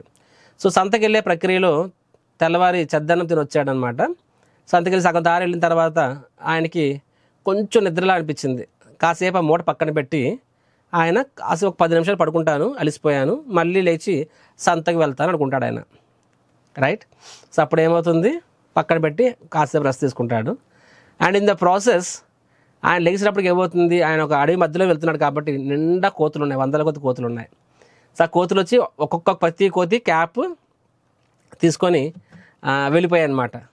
లేచి చూసినప్పటికి ఏమైంది, ఎంత సౌండ్ వస్తుంది ఏంట్రా అని మెలకు వచ్చింది. వచ్చి చూస్తే అక్కడ ఎవరున్నారు, అక్కడ ఆ క్యాప్లు అన్నీ మాయమైపోయాయి, కోతులేమో హ్యావ్ టేకెన్ ఎవ్రీథింగ్. సో అప్పుడు ఆ పరిస్థితుల్లో మనం ఏం చేస్తాము? సో అంటే మనం ఈజీ చెప్పొచ్చు, ఆ సత్వగుణం వాడు ఎలా బిహేవ్ చేస్తాడు, రజోగుణం వాడు ఎలా బిహేవ్ చేస్తాడు, తమో గుణం వాడు ఎలా బిహేవ్ చేస్తాడని చెప్పి. సో తమో గుణంలో ఉన్నవాడు ఎలా బిహేవ్ చేస్తాడంటే, చూస్తాడు క్యాప్లన్నీ కోతులు ఎత్తుకెళ్ళిపోయాయి, కొమ్మల మీద కూర్చుని పోయాయి, వాడు ముందే కూర్చుని పోతాడు అనమాట, ఏడుచుకుంటూ తల బాదుకుంటాడు అనమాట. అయ్యో ఎంత పని అయిపోయింది, తప్పు జరిగిపోయింది అని చెప్పి ఆడు తిట్టుకుంటాడు అనమాట. నేను వస్తున్నప్పుడు నేను చెప్పాను నా భార్య ఎదురు రావద్దని చెప్పి దాని మొహం చూసి వచ్చాను, అందుకే ఇలా అయింది, లేకపోతే ఆ పిల్లి ఎదురొచ్చింది, లేకపోతే అసలు నేను చెప్పాను నాకు ఈ మధ్యకాలం పెట్టొద్దని చెప్పి దానివల్ల నిద్ర వచ్చింది, దానివల్ల అంటే ఎవరో ఒకరిని తను బాధ్యత తీసుకోడు, ఎవరినో బ్లేమ్ చేస్తుంటాడు, లేకపోతే తను నిందించుకుంటాడు. అండ్ అలా ఏడుస్తూ కూర్చుంటాడు అనమాట. ఏడుస్తూ కూర్చోవడం వల్ల ఏమైనా అవుతాయా? ఇది తమో గుణం వ్యక్తి. సో రజోగుణంలో ఉండే వ్యక్తి ఎలాగ బిహేవ్ చేస్తారో ఈజీగా గెస్ చేయొచ్చు. వాళ్ళకి అంటే వాళ్ళు అంటే దే ఆర్ హైపర్ యాక్టివ్, ఆలోచన లేదు అని కాదు కానీ స్మార్ట్గా ఆలోచించలేరు వాళ్ళు. సో ఎంత ధైర్యం, నా క్యాపిల్నే తీసుకెళ్ళిపోతారా చెప్పి మీ అంత చూస్తానే కోతి అని చెప్పి అక్కడున్న ఒక కర్రని ఇరిపి అట్ట అని చెప్పి దాన్ని వెంట పడుతుంది, నా క్యాప్ ఇస్తావా ఇవ్వని చెప్పి. కోతులతో మనం పరిగెట్టగలమా అండి? దాంతో పోటీ పడగలమా మనము? కొమ్మెక్కుతున్న పెద్ద టాట్ ఇవ్వు అని చెప్పి అప్పటికి ఆడి దెబ్బని పడిపోతాడు అనమాట. ఆ కంగారులోని కోతిని పట్టుకునే ప్రయత్నంలో ఇంకా నడుమిరుగుతుంది. క్యాపులు వస్తే గిస్తే రెండో కూడా పట్టుకుంటాడేమో, బట్ ఇన్ ద ప్రాసెస్ తనను తాను డ్యామేజ్ చేసుకుంటాడు రజోగుణం. అంటే ఇన్ ద ప్రాసెస్ చేసింగ్ ఆ కోతిని వెంటబడే ప్రక్రియలో. సత్వగుణంలో ఉండే వ్యక్తి ఎలా ఉంటాడంటే, అతడు మన మైండ్ నిర్మలంగా నిశ్చలంగా క్లియర్గా పనిచేస్తుంది, జ్ఞానంలో ఉంటాడు. సత్వగుణం అంటే జ్ఞానము ఆనందము. జ్ఞానంలో ఉండేవాడికి మంచి చెడు తెలుస్తుంది కాబట్టి ఆనందంగా ఉంటాడు. రజోగుణంలో రజోగుణం వాడు ఎలా ఉంటాడంటే, వాడు తీవ్రమైన కోరికలు, తపన, తృష్ణ అండ్ ఆ రకంగా దుఃఖం బాధగా అనుభవిస్తాడు అనమాట. తమో గుణం ఉండేవాడు ముందు నుంచే నిద్రమత్తు రకంగా ఉంటాడు, రైట్, నిరాశ నిస్పృహల్లో ఉంటాడు. అండ్ కొన్నిసార్లు డేంజరస్ ఫెలో, అంటే ఎప్పుడు ఏం చేస్తారో తెలియదు అనమాట. అంటే తనని తాను శిక్షించుకుంటాడు, సూసైడ్ చేసుకోవచ్చు, ఏదో చంపేవచ్చు, చెప్పలేము, వాళ్ళు అలాగ ఉంటారు వాళ్ళు. సత్వగుణంలో ఉండేవాడు ఏం చెప్పాను, జ్ఞానంలో ఉంటాడు, ఆనందంగా ఉంటాడు అని చెప్పి ఆలోచిస్తాడు. అరే ఈ కోతులు పట్టుకెళ్ళిపోయాయి, ఇప్పుడు జరిగిపోయిన దాని గురించి వరి అవ్వడు, నేను ఎందుకు ఇలా అయిందా, ఎందుకు పడుకున్నానా, ఎందుకు ఇలా చేయాల్సింది కాదే అని. కొంతమంది ఎప్పుడు కూడా అలా ఇంటే బాగుండు, ఇలా ఇంటే బాగుండు, ఇలా ఇంటే బాగుండు, ఎప్పుడు అలాగనే గతం గురించే మాట్లాడుకుంటారు. సత్వగుణం అలా ఉండడు. సత్వగుణం వర్తమానం గురించి ఆలోచిస్తాడు.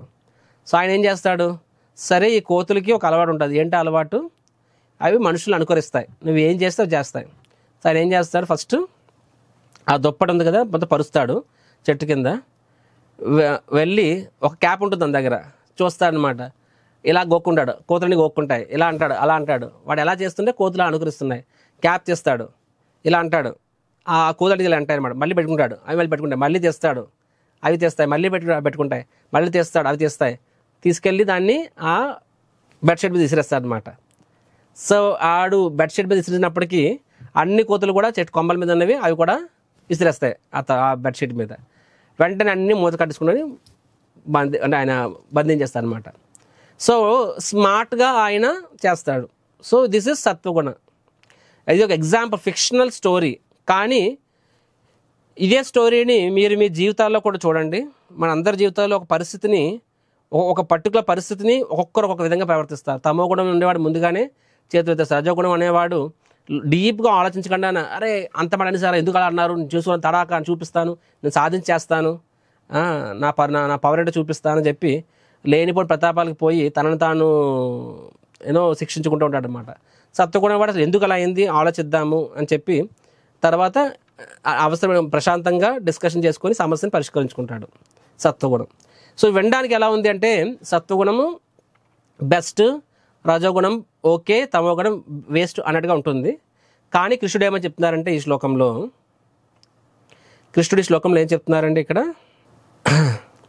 సత్వగుణము, రజోగుణము, తమోగుణము 3 కూడా సంఖ్యల్లో చెప్తున్నారనమాట. మనం త్రిగుణాలు బంధిస్తున్నాయని చెప్పాం కదండి. సత్వగుణం కూడా బంధిస్తుందంట. ఎలా బంధిస్తుందంట? సుఖమునందు బంధిస్తుందంట. రజోగుణము కామ్యకర్మలందు బంధిస్తుందంట. తమోగుణము జ్ఞానమును అంటే జ్ఞానం కవర్ చేసేసి బుద్ధిహీనతందు అతన్ని బంధిస్తుందంట. అంటే 3 కూడా బంధించడమే. అంటే సింపుల్ చెప్పాలంటే 1 బంగారు సంఖ్యలు, 2 వెండి సంఖ్యలు, 3 ఇనుము సంఖ్యలు అనమాట. అబ్బా బంగారు సంఖ్యలే, ఎంత బంగారమో, కిలో బంగారం అనుకుంటావు, కానీ బంగారం ఇక్కడ అవి కూడా సంఖ్యలే.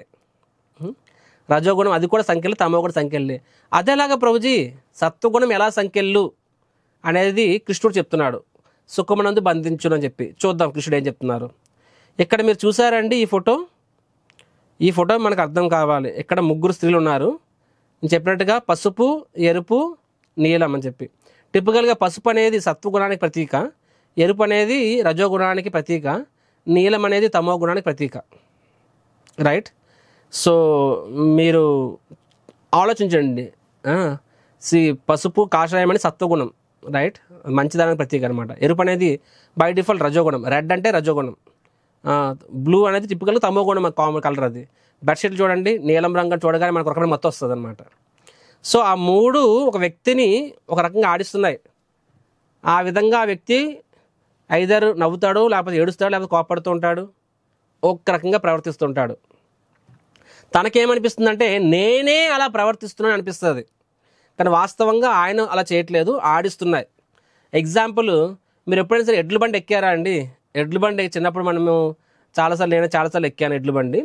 సో ఎడ్ల బండ్లకి వాటికి ముక్కులోకి తాడేస్తారనమాట. వేసినప్పుడు అవి వెళ్తూ ఉంటాయి. దానికి లెఫ్ట్ అంటే నాకు అర్థం కాదు కదా, పిచ్చిది పాపం. రైట్ అంటే నాకు అర్థం కాదు, సిగ్నల్స్ చూస్తుంది, ఎరుపు రంగు సిగ్నల్ ఆగాలి, దానికి ఏం తెలుసు.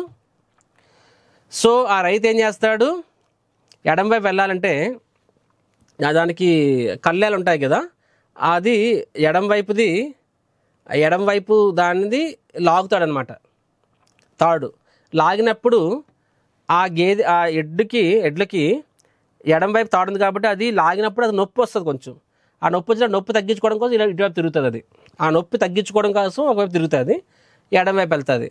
పాపం ఎడ్లకి ఏమనిపిస్తాయంటే, ఇప్పుడు నాకు ఎడం వైపు తిరగాలనుకున్నాను, ఎడం వైపు తిరిగాను, తర్వాత కుడివైపు తిరగాలనుకుంటున్నాను, కుడివైపు తిరిగాను, ఇప్పుడు సైడ్కి వెళ్ళాలని సైడ్కి వెళ్ళానని చెప్పి దానికి అలా అనిపిస్తుంది. కానీ వాస్తవంగా అది ఎడం వైపు ఎందుకు తిరిగింది, ఆ పైనోడు ఎడం లాగాడు, తాడు లాగాడు కాబట్టి, ఆ కళ్ళెం లాగాడు కాబట్టి ఎడం వైపు తిరిగింది. అది ఆ ఎడ్డుకి ఆ విషయం అర్థం కాదు. సో సిమిలర్గా మనం ఒక రకంగా ప్రవర్తిస్తాము. మనం ఏమనుకుంటున్నాము, నేను అలా ప్రవర్తించాలనుకుంటున్నాను, ఇప్పుడు నేను కోపడ్డాను, నేను ఆనందించాను, నవ్వాను అని చెప్పి. కానీ పై వాళ్ళు గుణాలు నిన్ను ఆడిస్తున్నాయి. నిన్న క్లాస్లో ఒకరు అడిగారు, ప్రభుజీ వాళ్ళే మనల్ని ఆడిస్తున్నప్పుడు మనం ఎలా బాధ్యులము అని చెప్పి. సో దానికి కారణం మనమే బాధ్యులము. ఎందుకంటే మనము ఒక రకమైన కోరికలు కోరుకున్నాం కాబట్టి ఆ కోరికల ప్రకారంగా ఒక రకమైన గుణాలు మన మీద ప్రభావం చూపించి ఆ కోరికలను అయితే తీరుస్తాయి, లేకపోతే తీర్చవు భగవంతుడు ఆదేశం ప్రకారంగా.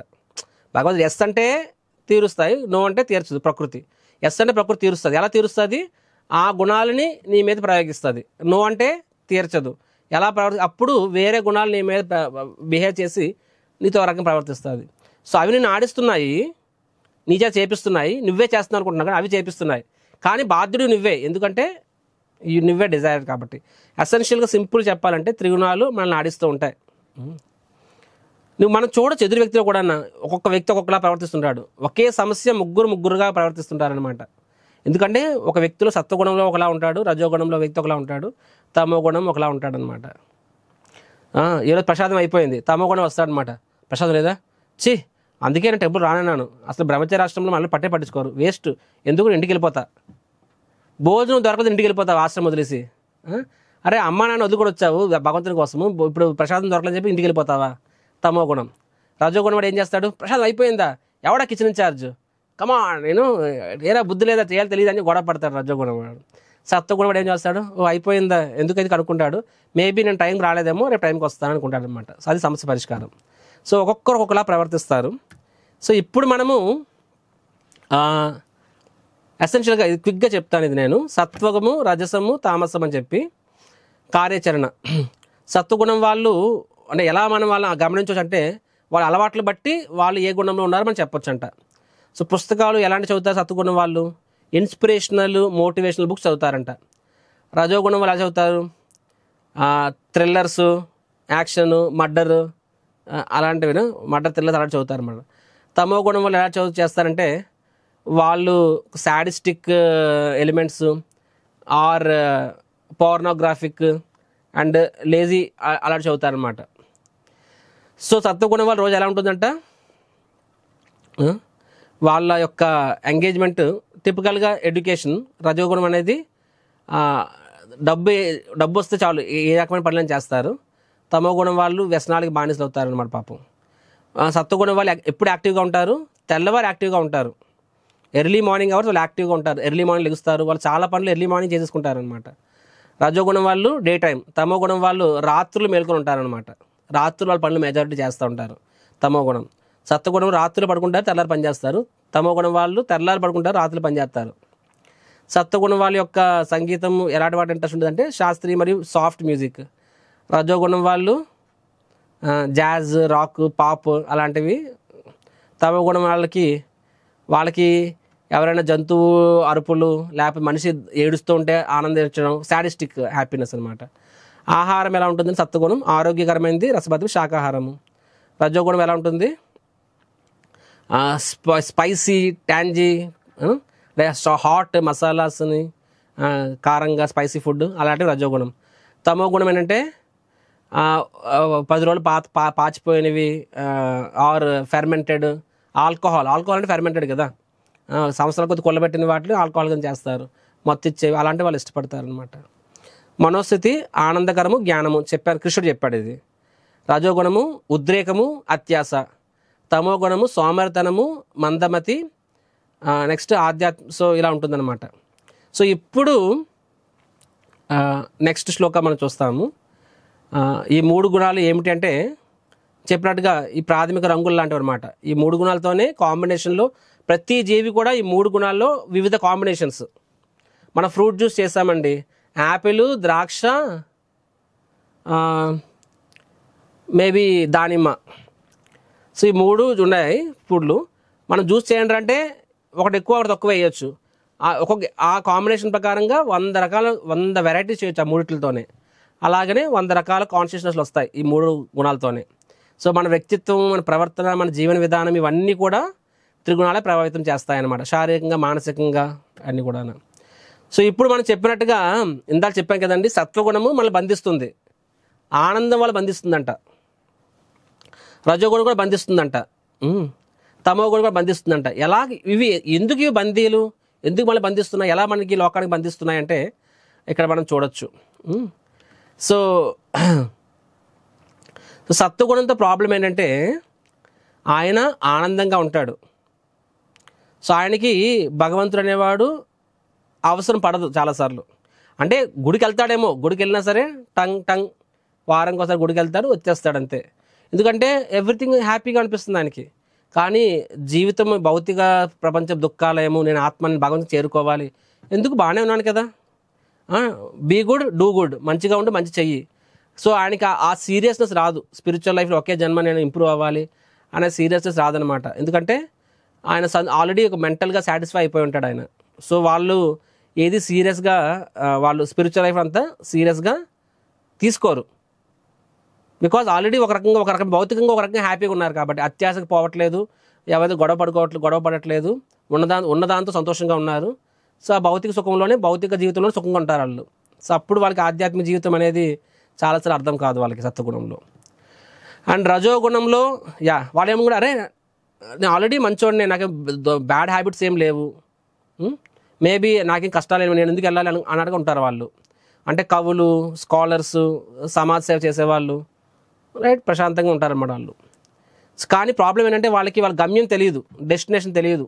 ఆత్మ అనేది మోక్షాన్ని కోరుకోవాలి, భగవంతుని పరంపర చేరుకోవాలి అనే విషయంలో ఐడియా ఉంటుంది అనమాట. సో అలాగే వాళ్ళు హ్యాపీగా ఉండిపోతారు. సో రజోగుణంలో ప్రాబ్లం ఏంటంటే వాళ్ళు ఎంత బిజీగా ఉంటారంటే వాళ్ళు ప్రతిదీ నాకేంటి అన్నట్టు ఆలోచిస్తారనమాట. అంటే తాత్కాలిక సుఖం గురించి, తాత్కాలిక ఫలితం గురించి ఆలోచిస్తారు. అరే ఇప్పుడు నేను గంట సేపు జపం చేయాలా, ఆ గంట సేపు చదువుకుంటే ఇంకా ఎక్కువ మార్కులు వస్తాయి, ఆ గంట సేపు బిజినెస్ చేస్తే ఇంకా ఎక్కువ నాకు డబ్బు వస్తుంది, ఆ గంట సేపు నేను ఇంకేదో పని చేస్తే ఇంకా ఎక్కువ అంటే ప్రతిదీ కూడా ఇమ్మీడియట్ తాత్కాలిక సుఖం. ఎందుకంటే వాడికి అంత విజన్ ఉండదు, ప్రతిదీ కూడా అప్పటికప్పుడు అయిపోవాలి ఉంటారనమాట. రైట్. రెండోది పేరు ప్రఖ్యాతులు అలా ఉంటారు. నెక్స్ట్ ఆ రజోగుణం కాబట్టి రజోగుణం ఆ వ్యక్తిని స్థిరంగా ఉండనివ్వదు. అలాంటి వ్యక్తులతో ఒకవేళ వాడు ఆధ్యాత్మిక జీవితం స్టార్ట్ చేసినా సరే ఒకరోజు చేస్తాడు, రెండో రోజు మానేస్తాడు, మూడో రోజు చేస్తాడు, నాలుగో రోజు మానేస్తాడు అనమాట. ఎందుకంటే ఆ మైండ్ ఎంకరేజ్ స్థిరత్వాన్ని ఒప్పుకోదు. తమో గుణంలో అంటే వాడికి స్పిరిచువల్ వాల్యూ తెలిసినా సరే అనుకుంటాడు, సరే నేను ఆ వాల్యూ తెలిసినా సరే. సత్వగుణం వాడికి ఏంటంటే ఆల్రెడీ నీకు ఐఎమ్ హ్యాపీ అనుకుంటాడు. రజోగుణం వాడికి స్పిరిచువల్ వాల్యూ తెలిసినా సరే దానికి సమయాన్ని కేటాయించలేడు, రెండోది దాన్ని స్థిరంగా చేయలేడు, కమిట్ అవ్వలేడు అనమాట. ఎందుకంటే భౌతిక విషయాల మీద టూ మచ్ ఆసక్తి, ఆధ్యాత్మిక కడుపు అందులోనే మైండ్ అంతా ఉంటే స్పిరిచువల్ విషయాలు వాడికి ఇంకా టైం ఉండదు. తమో గుణం వాడికి అంటే తమో గుణం వాడి పరిస్థితి ఏంటంట, వాడి కనీసం నేను ఆత్మ అనే విషయం వాడికి బుర్రలోకి ఎక్కదు. నువ్వు ఎంత చెప్పు వాడికి నేను ఈ శరీరం కాదు అని అర్థం చేసుకోవడమే వాడికి నెక్స్ట్ ఇంపాసిబుల్. అంటే బుద్ధి ఎంత మందబుద్ధిగా ఉంటుందంటే వాడిది, they just can't understand. Right. చూడండి ఇప్పుడు జంతువులకి అర్థం కాదనమాట. సో మనిషి అనేవాడు కూడా తమో గుణంలో ఉన్నప్పుడు యాక్చువల్గా జంతువులు తమో గుణంలో ఉంటాయి.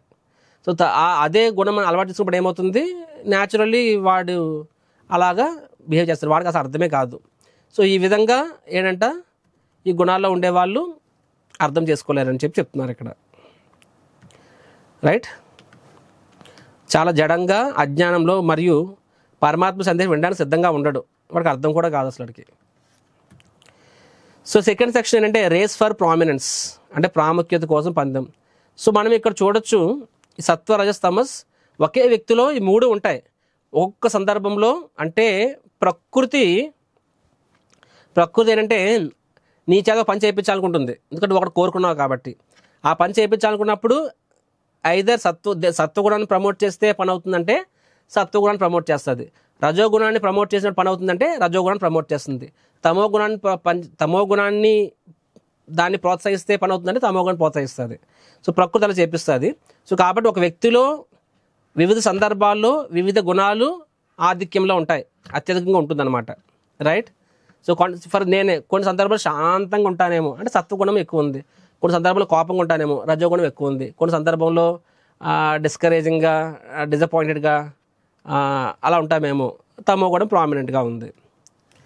సో రజస్తమ శాభిభూయ సత్వ భవతి భారత రజసత్వం తమశ్చేవ తమసత్వం రజస్తత అని చెప్పి.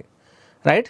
ఒక్కొక్కసారి సత్వ రజస్ పోటీ పడతాయి, ఒకసారి రజో తమ పోటీ పడుతుంది, ఒక్కొక్కసారి తమ రజ పోటీ పడుతుందంట.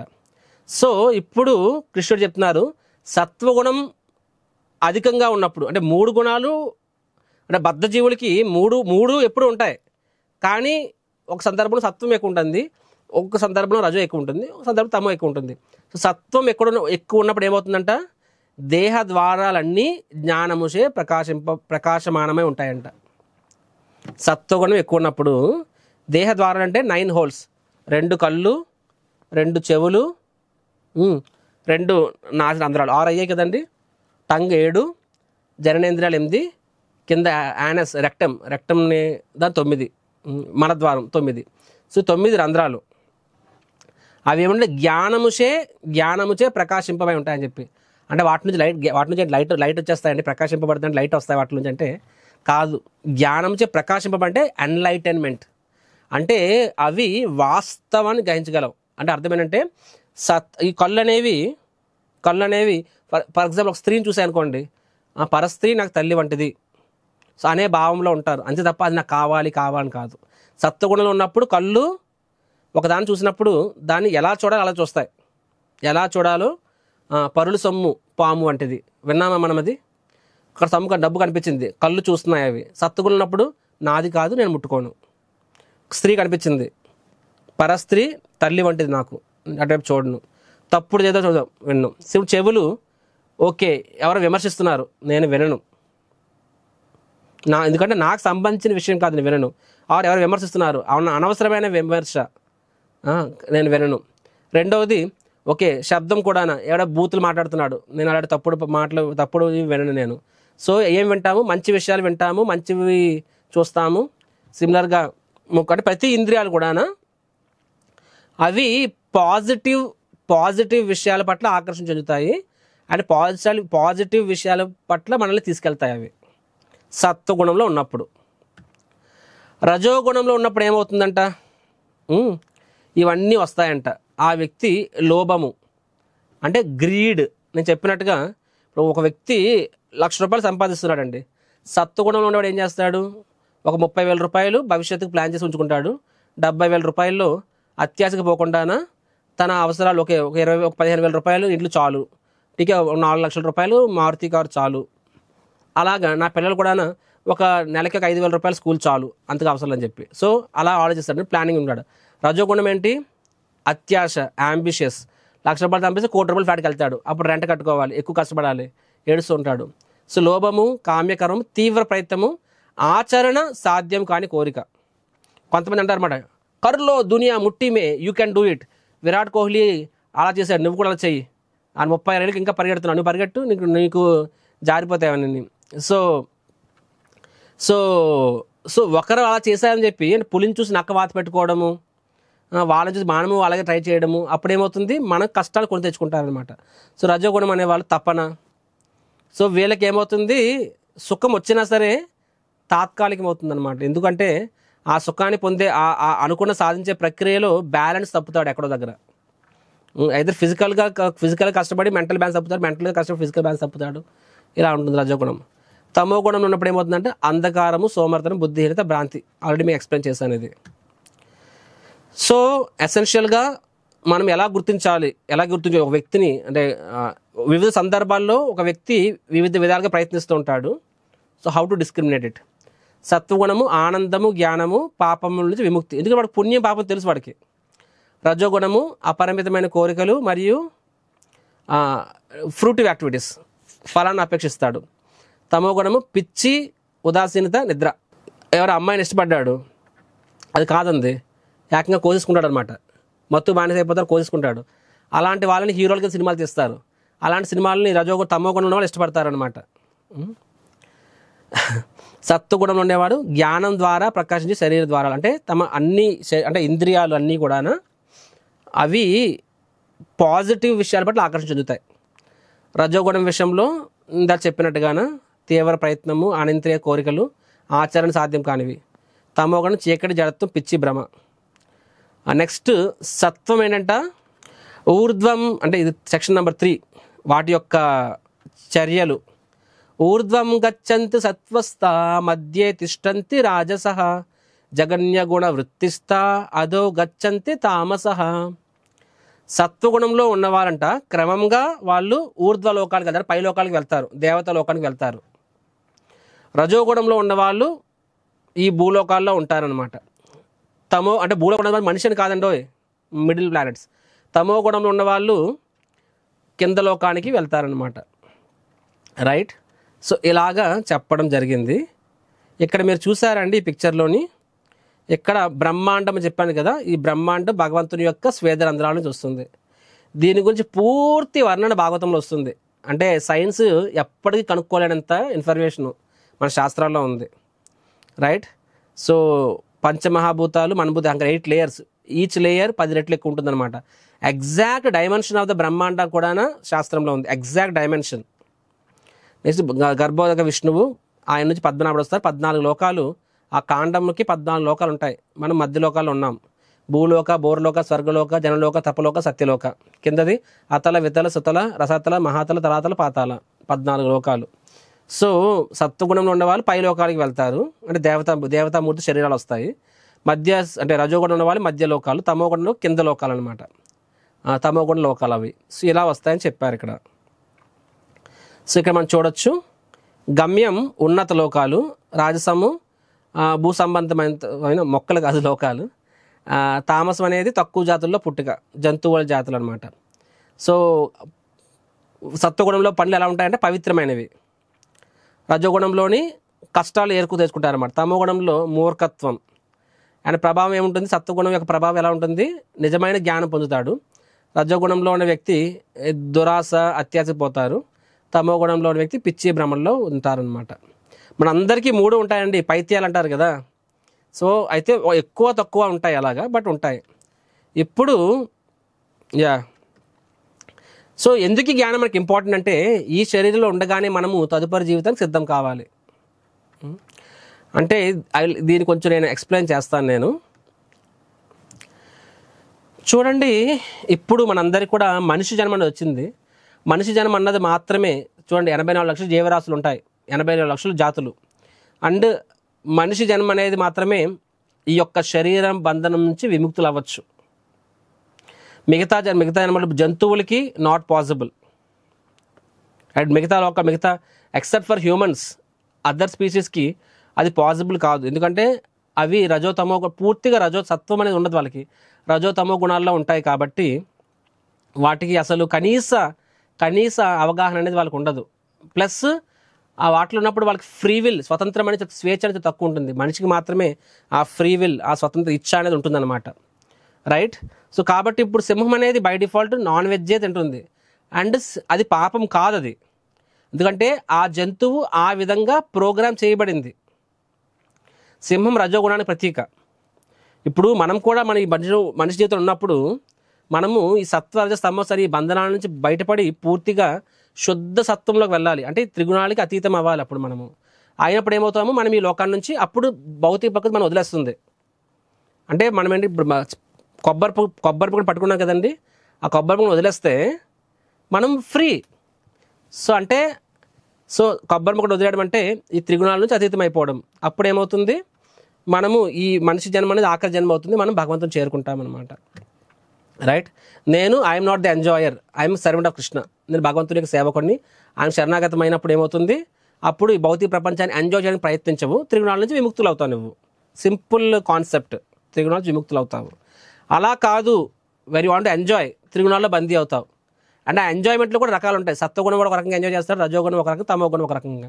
ఫర్ ఎగ్జాంపుల్, ఒక వ్యక్తి ఎప్పుడు కోపము కామ క్రోధంలో ఉంటాడు. నెక్స్ట్ ఎప్పుడు spicy food, non vegetarian food, ఎప్పుడు కూడా ఇంకా ఎదురువాడిని డామినేట్ చేయాలి, ఎదురువాడి మీద అందరు నామాటలు పంతము, అంటే అది రజోగుణం. అలాంటి వ్యక్తి ఇలాంటి పులులు, సింహాల జంతువులు అవుతారనమాట.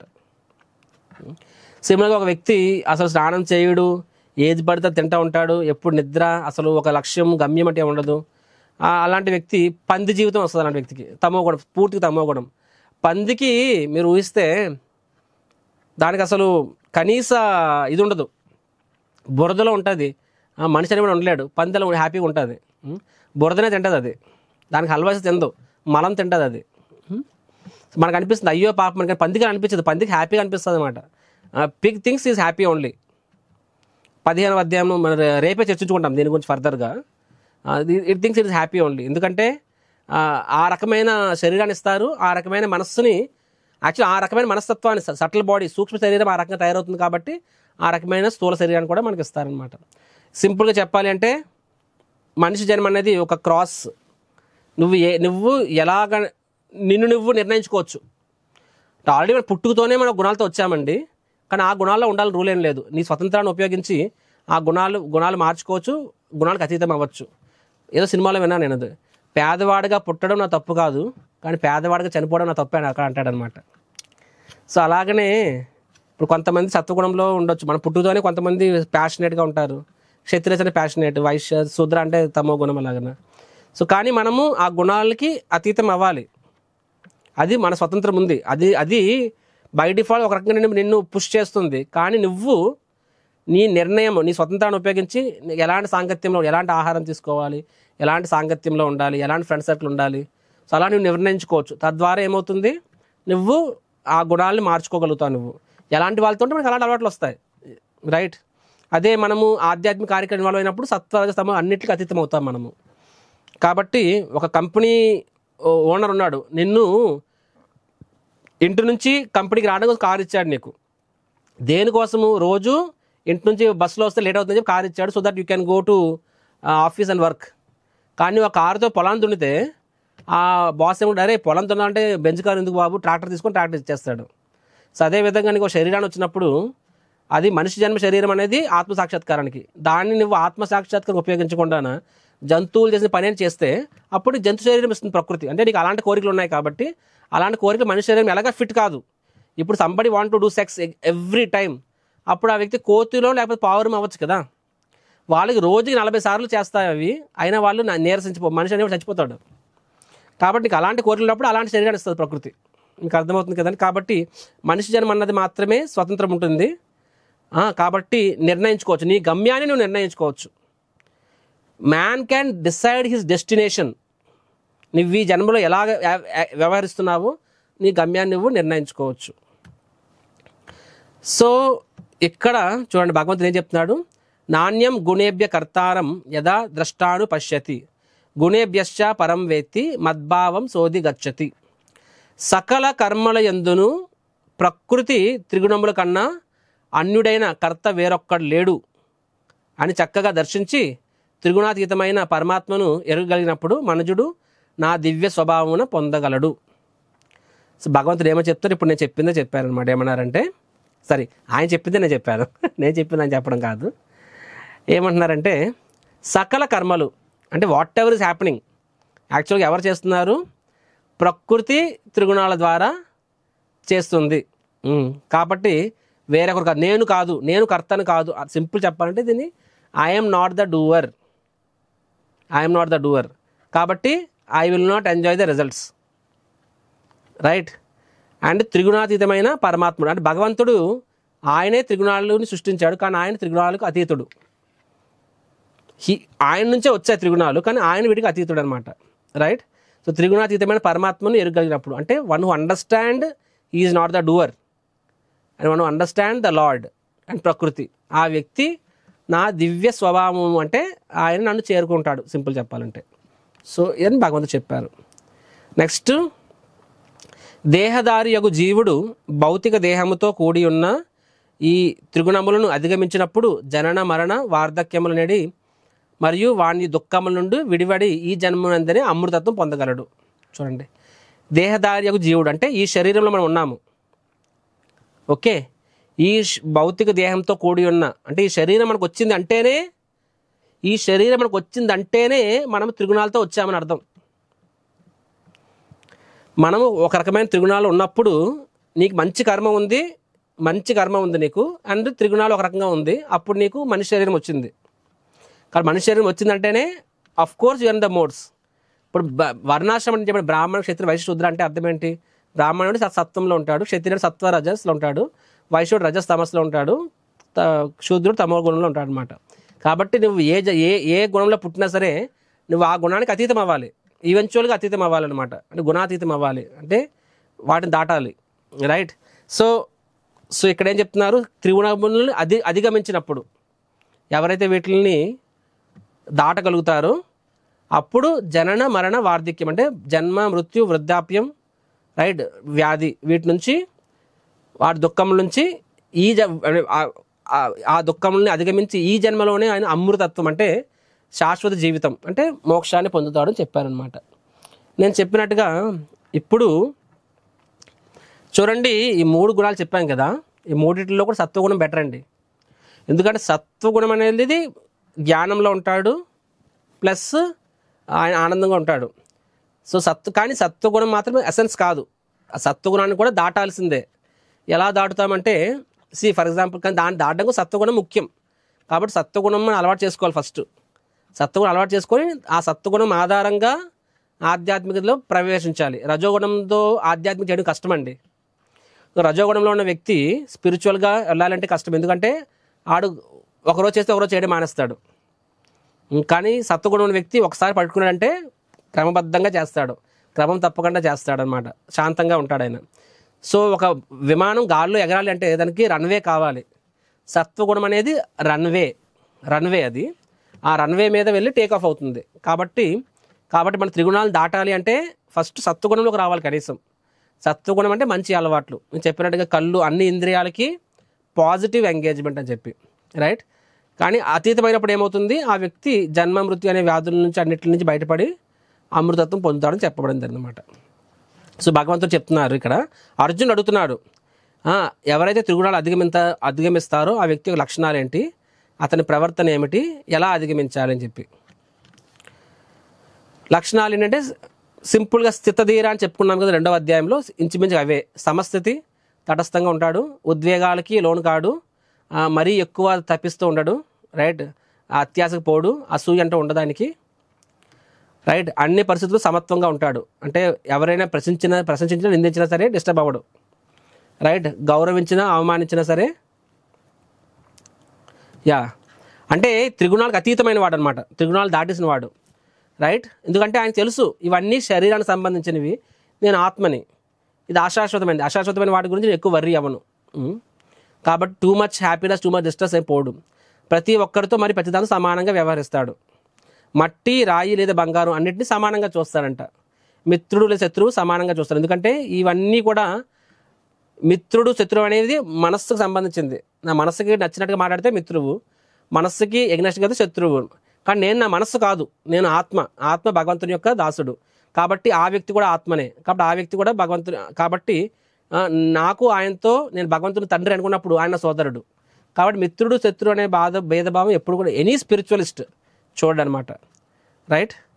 అండ్ ఎప్పుడు విచిత్రంగా వ్యవహరించరు. కృష్ణుడు శరణాగతి పొందుతారు, ఆధ్యాత్మిక అభ్యాసాలు దృఢంగా ఉంటారు. అంటే త్రిగుణాలకు అతీతం అనమాట. సో ఎలాగ అతీతం అవ్వాలంట ఇక్కడ చెప్తున్నారు. మాంచయో వ్యభిచారేణ భక్తి యోగేన సేవతే సగుణాన్ సమతీత్యైతాన్ బ్రహ్మ భూయాయ కల్పతే. సో మాంచ నా పట్ల యో అవ్యభిచారేణ అంటే అనన్య యోగేన అని చెప్పి. అనన్య అంటే వేరే ఏమి లేకుండా ఓన్లీ భగవంతుడి మీద అన్నట్టుగానే మళ్ళీ ఇక్కడ చెప్తున్నారు. అవ్యభిచారేణ భక్తి యోగేన అంటే అనన్య భక్తి, సింపుల్ చెప్పాలంటే. సేవతే కేవలం నన్ను మాత్రమే శరణాగతి తీసుకుని నన్ను మాత్రమే ఆశ్రయం చేయడం ద్వారా సగుణాన్ ఈ 3 గుణాలు సమతీత్యైతాన్ అధిగమిస్తారు. బ్రహ్మ భూయాయ కల్పతే, రైట్. బ్రహ్మభావ స్థితిని పొందుతారు. బ్రహ్మభావం అంటే ఈ భౌతిక ప్రపంచ సుఖ దుఃఖాలు అన్నిటికీ అతీతం అవుతారని చెప్పి, రైట్.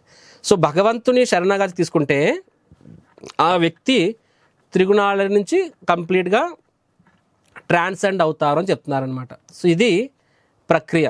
సో భగవంతుడు ఈ ప్రక్రియ చెప్తున్నారు. ఫర్ ఎగ్జాంపుల్ చాలామంది ఏమనుకుంటారంటే మన దుఃఖాలకి మరణం అంతం అని చెప్పి. కానీ శరీరం దుఃఖం ఎందుకు వస్తుంది, కర్మ వల్ల వస్తుంది. ఆ కర్మ ఈ జన్మలో అనుభవించాలి. కానీ నువ్వు అర్ధాంతరంగా సూసైడ్ చేసుకుంటే నెక్స్ట్ లైఫ్లో కూడా ఆ కర్మ వస్తుంది, దాన్ని అవాయిడ్ చేయలేవు. కాబట్టి you have to face it. కాబట్టి ఈ యొక్క దుఃఖాలని జయించాలంటే శాశ్వతంగానే వాటిని అతీతం అవ్వాలి. కర్మ ఫలానికి కర్మ బంధనానికి అతీతం అవ్వాలి. అది ఎలా అవుతుంది, భక్తి యోగ మార్గం ద్వారానే అవుతుంది. ఇప్పుడు ఈ ఎగ్జాంపుల్ విమానం చూస్తున్నారండి. మన ఎదురుగా ఒక బిల్డింగ్ ఉంది, 10 అంతస్తుల బిల్డింగు, ఎంత పెద్ద, ఇలా తలెత్తి చూడాలన్నమాట, అంత పెద్ద హైట్లో. సో మన సమస్యలు కూడా పెద్దగా కనిపిస్తాయి. సో ఆ సమస్యల్ని ఎలా అధిగమించాలి అంటే యూ కాంట్ డూ ఇట్ ఇమాజినేటివ్లీ. కానీ నువ్వు నీ చేతన, నీ కాన్షియస్నెస్ని పైకి పెంచుకుంటే ఏమవుతుంది, ఆ సమస్య చిన్నదైపోతుంది. ఫర్ ఎగ్జాంపుల్ అదే నువ్వు విమానం ఎక్కామనుకోండి, విమానం పైకి వెళ్తున్నప్పుడు ఏమవుతుంది, 10 అంతస్తుల బిల్డింగ్ కాస్త చిన్నగా అయిపోతుంది అనమాట. సిమిలర్గా మన చేతన అనేది, ఇందాక మీకు ఎగ్జాంపుల్ చెప్పాను, కోతుల ఎగ్జాంపుల్ చెప్పాను.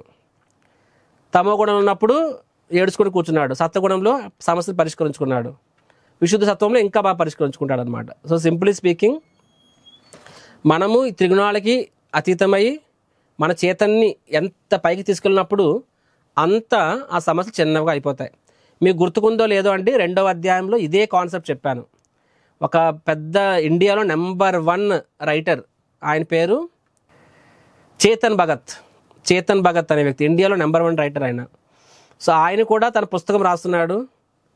ఆ పుస్తకం రాసిన టెన్షన్లో ఉన్నాడు అనమాట, రేపు ఏమవుతుంది చెప్పి. మహారాజు ఏం చెప్పారు, మన చేతన సముద్రంలో అవ్వాలి, అప్పుడు ఎన్ని పిల్ల కాలంలో వచ్చినా సరే సముద్రము తొనకదు బెనకదు. అదే మన చేతన అనేది చిన్న ఒక గ్లాస్ వాటర్లా ఉంటే అంతా నిమ్మకాయ వేసిన సరే బయటకు వచ్చేస్తుంది, రైట్? సో మన చేతను ఎక్స్పాండ్ చేసుకోవాలి. కాబట్టి స్పిరిచువాలిటీతో కనెక్ట్ అయినప్పుడు ఏమవుతుంది, మనము వీ కెన్ థింక్ ఆఫ్ మనం జస్ట్ ఈ ఒక్క జీవితకాలం మాత్రమే టెంపరీగా ఆలోచించాం, బిగ్గర్ పిక్చర్ ఆలోచిస్తాము. కాబట్టి సమస్యలు మనకి చిన్నగా అనిపిస్తాయి అన్నమాట. కాబట్టి పరంపూజ రాధానాథ్ మహారాజ్ ఒక పాయింట్ చెప్తారండి ఎప్పుడును, you cannot solve the problem at the same level of consciousness at which it is created. మీలో ఇంగ్లీష్ రాయడం వచ్చిన వాళ్ళు రాసుకోండి, దీని తెలుగులో నేను ఎగ్జాక్ట్ చెప్పలేను, రాసుకోండి, very important. You cannot solve the problem at the same level of consciousness at which it is created. అంటే నువ్వు ఏ స్థితిలో ఉన్నప్పుడు ఆ సమస్య వచ్చిందో అదే స్థితిలో ఉంటే ఆ సమస్యని పరిష్కరించుకోలేవు. నీ స్థితిని మెరుగుపరుచుకున్నప్పుడే, నీ కాన్షియస్నెస్ని మెరుగుపరుచుకున్నప్పుడే ఆ సమస్యని నువ్వు డీల్ చేయగలవు అని చెప్పి. You have to improve. భర్త భార్య గొడవలు, ఎందుకంటే నీకు ఒక లెవెల్ ఆఫ్ కాన్షియస్నెస్, ఆ లెవెల్లో పరిష్కారం అవుతుంది. ఎవరో ఒకరు కాన్షియస్ పెంచుకోవాలి, అప్పుడే పరిష్కారం అవుతుంది, రైట్? సో గుణాలు మనల్ని కట్టిపడేస్తాయి, కృష్ణుడు మనకి విముక్తిని ప్రసాదిస్తాడు, రైట్? అండ్ లాస్ట్లో చెప్తున్నారు, అంటే అక్కడ బ్రహ్మభూత స్థాయికి వెళ్తారంటే ఆ బ్రహ్మభూత స్థాయి కూడా నా నుంచే వచ్చింది కాబట్టి నన్నే చేరుకుంటాడని భగవంతుడు చెప్తున్నారు ఇక్కడ, రైట్? సో ఎసెన్షియల్లీ ఈరోజు క్లాస్లో మనం ఏం చూసామంటే త్రిగుణాల గురించి చూసాము, సత్వ రజస్ తమస్ అని చెప్పి. సత్వగుణం యొక్క లక్షణాలు ఆనందము జ్ఞానము, రజోగుణం యొక్క లక్షణాలు అత్యంత టూ మచ్ హార్డ్ కర్మఫలాలు మరియు అత్యాశ, ఇది రజోగుణము అండ్ అతి కష్టం అని చెప్పి. తమోగుణం మనం ఏం చెప్పుకున్నాము, పిచ్చి, అలసత్వము, నిరాశ, నిస్పృహ అని చెప్పుకున్నాము. Race for prominence second section, అంటే ఈ త్రిగుణాలు కూడా ఒక్కొక్క సమయంలో ఒక్కొక్క గుణం హైపర్ యాక్టివ్గా ఉంటుంది, ఎలా గుర్తించాలి అని చెప్పి, అది థర్డ్ సెక్షన్. లాస్ట్ సెక్షన్ ఆ త్రిగుణాలకి ఎలా అతీతం అవ్వాలి అని చెప్పి, త్రిగుణాలు మనం ఎలా జయించాలి అని చెప్పి చెప్తున్నారనమాట, రైట్? సో మన సమాధానం చెప్పాం, త్రిగుణాలు జయించాలి అంటే ఫస్ట్ సత్వగుణం మీదకి రావాలి, సత్వగుణం మీదకి వచ్చిన తర్వాత అప్పుడు సత్వగుణాన్ని కూడా జయించాలి. డైరెక్ట్గా తమో రజోగుణం ఉన్నప్పుడు వాటిని డైరెక్ట్గా నువ్వు త్రిగుణాలు జయించలేవు నువ్వు. అంటే ఫర్ ఎగ్జాంపుల్ విమానం ఉంది, విమానం ఆగి ఉంది, ఆగి ఉన్న విమానం సడన్గా ఎగరలేదు పైకి, ఆగి ఉన్న విమానం ముందు నేల మీద పరిగెట్టాలి అనమాట. దాన్నే ఏమంటాం మనము, రన్వే అంటారనమాట. ఎయిర్పోర్ట్లో రన్వే ఉంటుంది, ఆ రన్వే మీద రైన ఒక 3 కిలోమీటర్లు వెళ్ళి అప్పుడు ఆ స్పీడ్లో ఎగురుతుంది అనమాట, డైరెక్ట్గా ఇలా ఎగరలేదు విమానము. అదేవిధంగా రజోతమో గుణాల్లో ఉన్న వ్యక్తి డైరెక్ట్గానే స్పిరిచువల్ అంటే సింగిల్ షాట్లో స్పిరిచువల్గా వెళ్ళలేడు, సత్వగుణం ఉన్నప్పుడు ఈజీగా ట్రాన్సెండ్ అవ్వగలడు అనమాట. సో అది విషయాన్ని మనం చర్చించుకున్నాము. అండ్ ఎలా ట్రాన్సెండ్ అవుతామంటే భక్తి యోగ ద్వారా, భగవంతుని ఆశ్రయం తీసుకోవడం ద్వారా. అప్పుడు ఆ ప్రకృతి అంతవరకు త్రిగుణాలను బంధిస్తుంది, అప్పుడు అదే ప్రకృతి నిన్ను విడుదల చేసి నేను ప్రోత్సాహం కూడా ఇస్తుంది అని చర్చించుకున్నాము. So that is the whole class. So ఎవరికైనా సరే ధన్యవాదాలండి. సో 9:20, సో ఒక లిటిల్ ఎర్లీ మనం ఫినిష్ చేస్తాము. ఎవరికైనా ఏమైనా ప్రశ్నలు ఉంటే అడగవచ్చు. So please ask any questions. Either hand raise చేయండి, లేకపోతే మీరు ఇంత అడగండి, ఏంటంటే యూ క్యాన్ టైప్. గురూజీ, మనిషి ఊర్ధ్వలోకాలను దాటి కృష్ణ పరమాత్మ చేరుకోవడం ఎలా, మళ్ళీ ఆత్మజన్మ లేకుండా?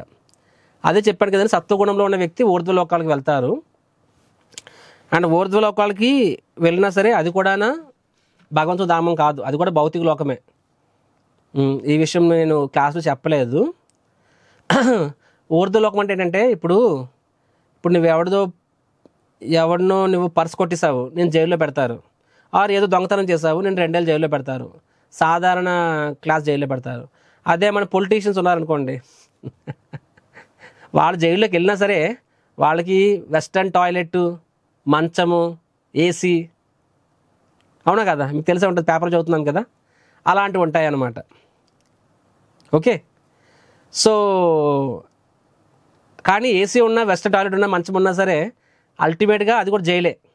సో ఊర్ధ్వలోకాలు అంటే ఫస్ట్ క్లాస్ వివిఐపీస్, కి పెట్టే ప్రెజెన్స్ హెల్ అనమాట అలాంటిది. అండ్ తమోలో థర్డ్ క్లాస్ అంటే వరస్ట్ జైల్స్ అనమాట అలాగనమాట. సో అల్టిమేట్గా 3 కూడా first class compartment, second class compartment, third class compartment jails, కానీ 3 కూడా జైల్సే. ఆర్ బంగారు కేడీలు, బేడీలు, వెండి బేడీలు, ఇనుప బేడీలు అలాగనమాట. సో అయితే ఎలా వెళ్ళాలి అంటున్నారు కదండి. ఊర్ధ్వలోకమైనా సరే, మర్త్యలోకం అంటే మిడిల్ అంటే ఈ యొక్క భూలోకాలు అనమాట. సో ఎవరైనా సరే భగవంతుని యొక్క భక్తి చేయడం ద్వారా మాత్రమే వెళ్ళగలరు. అండ్ భాగవతంలో ఏమని వస్తుందంటే ఊర్ధ్వలోకాల కన్నా కూడా మర్త్యలోకాలే ఇంకా సులభం భగవంతుని చేరుకోవడానికి అని చెప్పి. ఎందుకు అంటే ఊర్ధ్వలోకాల్లో సుఖం ఎంత ఎక్కువ ఉంటుందంటే, ఎంత ఎక్కువ సుఖం ఉంటుందంటే స్వర్గలోకాల్లో వాళ్ళకి దుఃఖం అనేది ఉండదు, అసలు దుఃఖం అనేది ఉండదు. కాకపోతే ప్రాబ్లం ఏమొస్తుందంటే వాళ్ళ సుఖం పూర్తయిపోయిన తర్వాత వాళ్ళ పుణ్యకర్మలు పూర్తయిపోయి మళ్ళీ భూలోకాలకు వస్తారు. రైట్, రావాల్సిందే వాళ్ళు మళ్ళీ కిందకి. కాబట్టి అది బ్యాంక్ ఫర్ ఎగ్జాంపుల్ మీ దగ్గర ఐ థింక్ రేపటి అధ్యాయంలో వస్తుంది ఆ కాన్సెప్ట్. టుమారో ఇట్ సెల్ఫ్ వస్తుంది అది. ఫర్ ఎగ్జాంపుల్ దగ్గర ₹1,00,00,000 ఉన్నాయి, ఫారెన్ టూర్కి వెళ్ళావు, అద్భుతంగా స్విట్జర్లాండ్ అద్భుతంగా అనిపిస్తుంది, కానీ వీసా అయిపోయి తిరిగి మళ్ళీ రావాల్సిందే కదా, ఇండియా రావాల్సిందే కదా. అలాగా పర్మనెంట్గా స్విట్జర్లాండ్ ఉండిపోలేవు, రైట్, పర్మనెంట్గా అమెరికాలో ఉండిపోలేవు. అదే గ్రీన్ కార్డ్ వస్తే ఉండిపోగలవు. సో అలాగనే సో భగవంతుడు ధామం అంటే ఒకసారి వెళ్ళి తిరిగి రారు, బికాజ్ అది నీ శాశ్వత స్థానము, ఆత్మ మోక్షాన్ని పొందేది. సో ఊర్ధ్వలోకాల వాళ్ళకి మరీ ఎక్కువ ఆనందం ఉంటుంది కాబట్టి వాళ్ళు అంత ఈజీగా భగవంతుని సంబంధించిన విషయాలు తెలుసుకోలేరు. Too much happiness very difficult, and too much misery. నరకలోకాల వాళ్ళకి కూడా భగవంతుడు రాదు, ఎందుకంటే ఎంత దుఃఖంలో ఉంటారంటే వాళ్ళకి భగవంతుడు గుర్తుకు రాడు.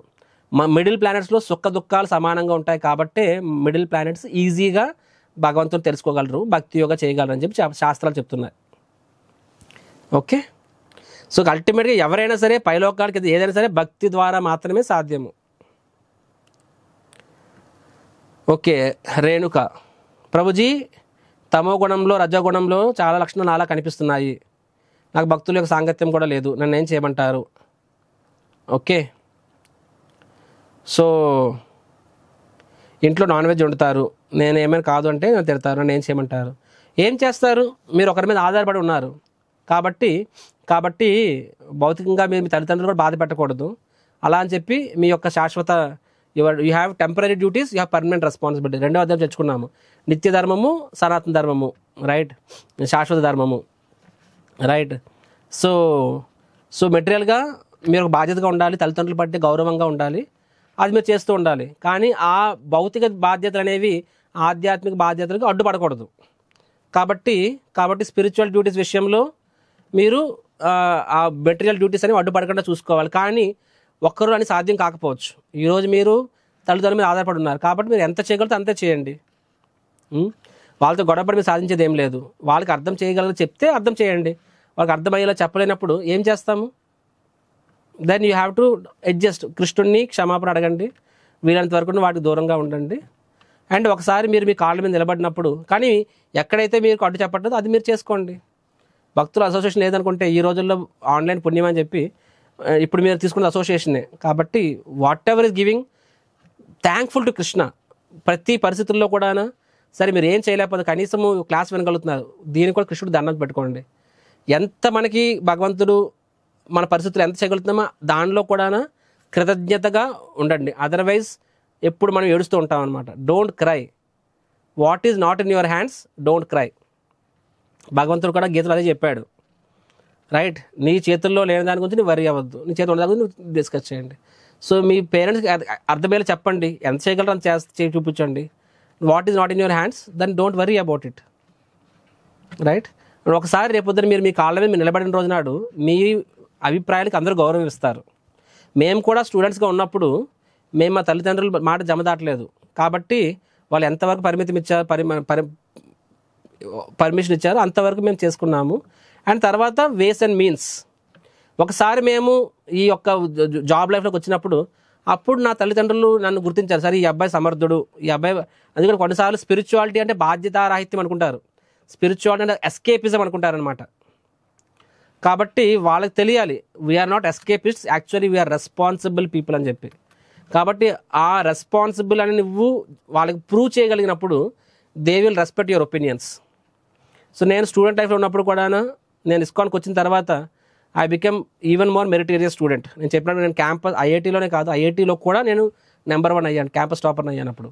సో న్యాచురల్గా పేరెంట్స్ అడిగారు, అరే వెరీ గుడ్ అని చెప్పి. అప్పుడు చెప్పాను నేను, ఈ జపం చేయడం వల్ల నేను కాన్సన్ట్రేషన్ చేయగలుగుతున్నాను, తెల్లవారు లెగ్గలుగుతున్నాను, సత్వగుణం ఉండగలుగుతున్నాను, మా ఫ్రెండ్స్తో అంటే తమో గుణంలో ఉన్న ఫ్రెండ్స్తో దూరంగా ఉండగలిగాను, కాబట్టి నాకు హెల్ప్ అయిందని చెప్పి వెంటనే వాళ్ళు అప్రిషియేట్ చేశారు దాన్ని. మా వరకు మీ విషయంలో అది వర్కౌట్ అయితే వెరీ గుడ్. కానీ నేను ఇస్కాన్కి వచ్చింది, నేను జాబ్ లైఫ్కి వెళ్ళిన తర్వాత అప్పుడు నా మాటకి ఇంకా విలువ పెరిగింది. అప్పుడు నేను వాళ్ళకి చెప్పాను, మీరు కూడా జపం చేయండి, మందిరానికి రండి అని చెప్పి. అప్పుడు వాళ్ళు కూడా భక్తులు అయ్యారు. అంతవరకు నేను వాళ్ళ మీద ఆధారపడినంత కాలం వాళ్ళకి నేను ఎక్కువ చెప్పలేదు. వాళ్ళు ఎంతలా అనుభవిస్తే ఇచ్చారో అంతలోనే నేను వాళ్ళని అంతలో చేసుకున్నాను. I didn't push them, right? Although I was praying for them. వాళ్ళు కూడా భక్తులు అవ్వాలి, నేను రోజు ప్రార్థించేవాడిని, కానీ వాళ్ళకి చెప్పేవాడిని కాదు. ఎందుకంటే పెద్దలు పిల్లల మాటలు వినరు ఎప్పుడు, వాళ్ళకి ఎప్పుడు మన చిన్నపిల్లలమే. కానీ ఒకసారి నీ ప్రయోజకుడు అయినప్పుడు అప్పుడు నీ మాటకు విలువిస్తారనమాట. కాబట్టి ప్రస్తుతం ఎంతలో నువ్వు చేయగలుగుతున్నావో అంతలో ఆనందంగా ఉండి భగవంతుని కృతజ్ఞత చెప్పడం చాలా important, very important. We don't cry. తమో గుణం లక్షణం crying, right? And same time మనం ఏది ఇంప్రూవ్ చేయగలమో అది ఇంప్రూవ్ చేయాలి, ఏది ఇంప్రూవ్ చేయలేమో అది భరించాలి, అండ్ ఏది ఇంప్రూవ్ చేయగలమో ఏది ఇంప్రూవ్ చేయలేమో మధ్య వ్యత్యాసాన్ని తెలుసుకోవాలి. What you can control, what you cannot control tolerate, and have the discrimination to decide between the two, what you can, what you cannot. Yes, Saroja Rani garu అడిగారు, what about animals life, how to upgrade their lifes. చూడండి, రేపటి అధ్యాయంలో చూస్తాము. ఈ 84 లక్షల జీవరాశులు చెప్పుకున్నాం కదండి. వాస్తవంగా ఒకసారి మనిషి జన్మలో మనము బయటికి వెళ్ళిపోవచ్చు, ఆ చక్రం నుంచి బయటికి వెళ్ళొచ్చు, జీవన చక్రం. ఒకసారి మనిషి జన్మ వదిలేసుకుంటే మళ్ళీ జంతు జన్మకు వచ్చినప్పుడు మళ్ళీ ఆ ట్రాన్స్మైగ్రేషన్ ఎలా అవుతుందంటే అదే ఆర్డర్లో వస్తుంది. అంటే ఎక్కడ నువ్వు మనిషి జన్మ నుంచి పతనమైనప్పుడు, ఫర్ ఎగ్జాంపుల్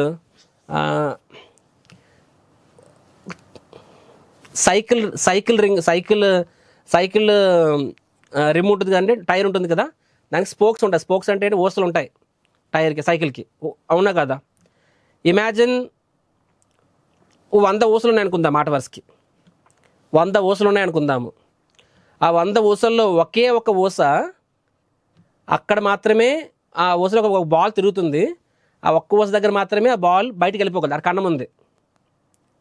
చిన్న ఒక ఆట కూడా ఆడుకునే వాళ్ళకి కదా, ఆట ఏదో అంటారనమాట, చిన్న చిన్న బాల్స్ ఉంటాయి, చక్రాలు ఉంటాయి, లోపలికి వస్తే బయటకు వెళ్తుంటాయి ఇలాగా. సో ఆ ఒక్క ఊస దగ్గర మాత్రమే ఆ బాల్ బయటికి వెళ్ళగలదు, మిగతా అన్నింటిలో కూడా అలా తిరుగుతూ ఉంటుంది.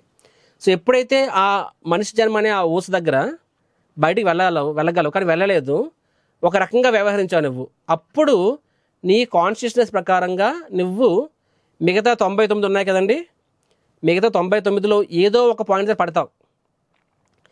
ఫస్ట్ పడవచ్చు, 10 దాన్ని పడవచ్చు, 30 దాన్ని పడవచ్చు, 40 దాన్ని పడవచ్చు, ఎక్కడో పడవచ్చు. ఎక్కడైతే పడ్డావో అక్కడ నుంచి మళ్ళీ ఫర్ ఎగ్జాంపుల్ 30 పైకి దగ్గర పడ్డావు అనుకోండి, 30 ఊస దగ్గర, మళ్ళీ 31, 32, 33, 30, మళ్ళీ 100, మళ్ళీ అలాగా నువ్వు రావాల్సింది అక్కడికి. సో సిమిలర్లీ 84 లక్షల జీవరాశులు చెప్పాను. So we have to transmigrate all the species.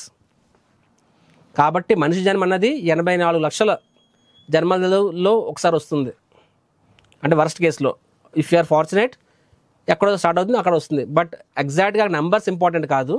So జంతువులు అనేవి ఆ జీవన చక్రం చెప్పగలిగే ఆ యొక్క రైట్ ద స్పీషీస్ అన్నీ ట్రాన్స్మైగ్రేట్ అయిన తర్వాతనే మళ్ళీ మనిషి దగ్గరికి వస్తారనమాట. కాబట్టి మానవ జన్మ అనేది అంత ఉత్కృష్టమైనది, దాన్ని మనం మిస్ చేసుకుంటే అంతకన్నా మూర్ఖత్వం ఇంకొకటి లేదు. అందుకని మోస్ట్ అన్ఫార్చునేట్ పర్సన్ ఎవరంటే మనిషి జన్మ పుట్టిన తర్వాత దాన్ని ఉపయోగించుకోలేని వాడు తెలిసి విషం తాగడంతో సమానము అని ఆచార్యులు చెప్పారు, రైట్? సో జంతువులకి పుణ్యం పాపం అనేది ఉండదు, ఇంపాసిబుల్, రైట్? ఎందుకంటే ప్రకృతి వాడికి ఫ్రీ విల్ ఉండదు, తమో గుణాలు ఉంటాయి కాబట్టి ఫ్రీ విల్ అంటే స్వేచ్ఛ అనేది. మనుషులు కూడా చూడండి, మనం మనుషులు కదా, మనుషుల్లో కూడా ఫుల్ తమో గుణాలు ఉన్నవాడికి ఫ్రీడమ్ చాలా తక్కువ ఉంటుంది. అంటే వాడు ఎడిక్టెడ్ అయిపోతాడు అనమాట. ఎడిక్షన్లో ఉన్నవాడికి డ్రగ్స్ తీసుకోకుండా ఉండలేడు, రాత్రి పడుకోకుండా నిద్ర రాదు వాడికి, సినిమా చూడకుండా పడుకోలేడు, ఆర్ ఏదో పోర్నోగ్రఫీ చూడకుండా పడుకోలేడు. అంటే వాడు ఎలా ఉండాలనుకున్నాడు అలా ఉండలేడు పాపం, వాడు ఉండాలనుకున్నా ఉండలేడు, అంటే పూర్తిగా తమో గుణంలోకి వెళ్ళిపోయాడు అనమాట. మనిషి జీవితంలోనే అలా అయినప్పుడు జంతువుల జీవితం ఊహించుకోండి. ప్రతి జంతువు ఇంచుమించు ఒకేలా వ్యవహరిస్తుంది. హెర్బివోరస్ అంటే శాకాహారులు హెర్బివోరస్గానే ఉంటాయి. ఇప్పుడు మేక, ఆవు అన్నీ. కార్నివోరస్ అంటే మాంసాహార జంతువులు మాంసాహారాన్ని తింటాయి అని ఒక. అండ్ ఆమ్నివోరస్ను, సో అవి రెండు తినేవి అలాగే ఉంటాయి. అంటే ఒక జంతువు ఒకలాగా ఉంటుంది, వాడికి ఆప్షన్లు ఉండవు, ప్రకృతి అలా డిసైడ్ చేస్తుంది. వాళ్ళకి ఆ కోరికల ప్రకారంగా అన్ని కోరికలు తీర్చుకుంటూ మళ్ళీ మనిషి జన్మకు వస్తారు వాళ్ళు. మనిషి జన్మలో మాత్రం అలా ఉండదండి. మనిషి జన్మలో ఫ్రీడమ్ ఉంటుంది, కాబట్టి ఆ ఫ్రీడమ్ని ఉంటుంది కాబట్టే నువ్వు బాధ్యుడివి పుణ్యం పాపానికి. ఫ్రీడమ్ ఉంటుంది కాబట్టే నువ్వు భగవంతుడిని పుణ్యం పాపం అత్యధికంగా భగవంతుని చేరుకోగలవు. కాబట్టి మనిషి జన్మ మాత్రమే అందుకే అత్యంత ఉత్కృష్టమైనది మనిషి జన్మ అనేది. ఓకే, సో లెనిన్ గారు ఏదో క్వశ్చన్ అన్నారు, ఇంకేం క్వశ్చన్ ఉందా? ఇదేనా క్వశ్చన్? ఈరోజు క్లాస్లో ముఖ్యమైన పాయింట్ తెలుసుకున్నాను. సమస్య వస్తే మన యొక్క ఆలోచన సాల్వింగ్ కోసం ప్రాబ్లంకి అంతకుమించి ఆలోచించాలి తెలుసుకున్నాను. Yeah, it's true. ఇప్పుడు నువ్వు ఈ స్థాయిలో ఉన్నప్పుడు, నీ కాన్షియస్ ఈ స్థాయిలో ఉన్నప్పుడు సమస్య వస్తే అదే ఆ స్థాయిలో ఉన్నప్పుడు ఆ సమస్య ఎలా సాల్వ్ చేయగలవు? పైకి వెళ్తేనే సాల్వ్ చేయగలవు కదా. కాబట్టి we have to improve our consciousness. So జీవితాల్లో దుఃఖం అనుకుంటాం, దుఃఖం అంటే మనకి మనం చేసుకున్నదేనండి. అది మనం ఎవరినో బ్లేమ్ చేయడం కాదు, it's our own this things. First of all మన కాన్షియస్నెస్ ఎలివేట్ అయినప్పుడు చూడండి, there is standard saying, ignorance leads to sin, sin leads to suffering. శాస్త్రం చెప్తుంది ignorance leads to sin, sin leads to suffering. అంటే అజ్ఞానం వలన పాపం చేస్తాము, పాపం వల్ల పాపకర్మ ఫలాలు, అది దుఃఖం అనమాట. కాబట్టి దుఃఖం వచ్చినప్పుడు దాన్ని ఎలా సాల్వ్ చేయాలంటే, మనము పెయిన్ వచ్చిన పెయిన్ కిల్లర్లు వేసుకుంటాము. సిమిలర్గా దుఃఖాన్ని దాటడం కోసము మందు, ముక్క, మగువ, సినిమా, లేకపోతే ఇంకేదో ఈ విధంగా ఇవన్నీ పెయిన్ కిల్లర్స్ ఇవన్నీ. కానీ దుఃఖానికి కారణము పాపం లేకుండా నీకు దుఃఖం మందు లేదు. పాపానికి కారణం అజ్ఞానం. అజ్ఞానం అంటే ఏంటి? అజ్ఞానం అంటే తప్పు ఒప్పు తెలియకపోవడము, అది అజ్ఞానము. తప్పు అని తెలిసినా సరే పాపం దాన్ని మనము కంట్రోల్ చేయలేకుండా చేయడం, అది కూడా అజ్ఞానం అనమాట. అజ్ఞానం వలన పాపము, పాపం వలన దుఃఖము. Simple, as simple as this. అజ్ఞానం, ignorance leads to sin, sin leads to suffering. Bas. And spirituality helps you to overcome ignorance and come to knowledge. మనం వింటాం అసతోమ సద్గమయ, తమసోమ జ్యోతిర్గమయ వింటాం, చాలాసార్లు చెప్పుకున్నాం కదండి. తమసోమ జ్యోతిర్గమయ, తమస్ అంటే ఇగ్నోరెన్స్, జ్యోతిర్గమయ అంటే అన్లైటన్మెంట్ అంటే గుడ్నెస్ అనమాట. అసతోమ సద్గమయ, అసత్ అంటే టెంపరీనెస్. సిమిలర్ మృత్యోర్మ అమృతంగయ, మృత్యోర్మ అంటే మర్త్యలోకం, అంటే జన్మ మృత్యు జర వ్యాధి ఈ లోకాలన్నమాట. అమృతంగమయ అంటే శాశ్వతమైన లోకం అనమాట, అంటే మోక్షము, భగవంతుని ధామము.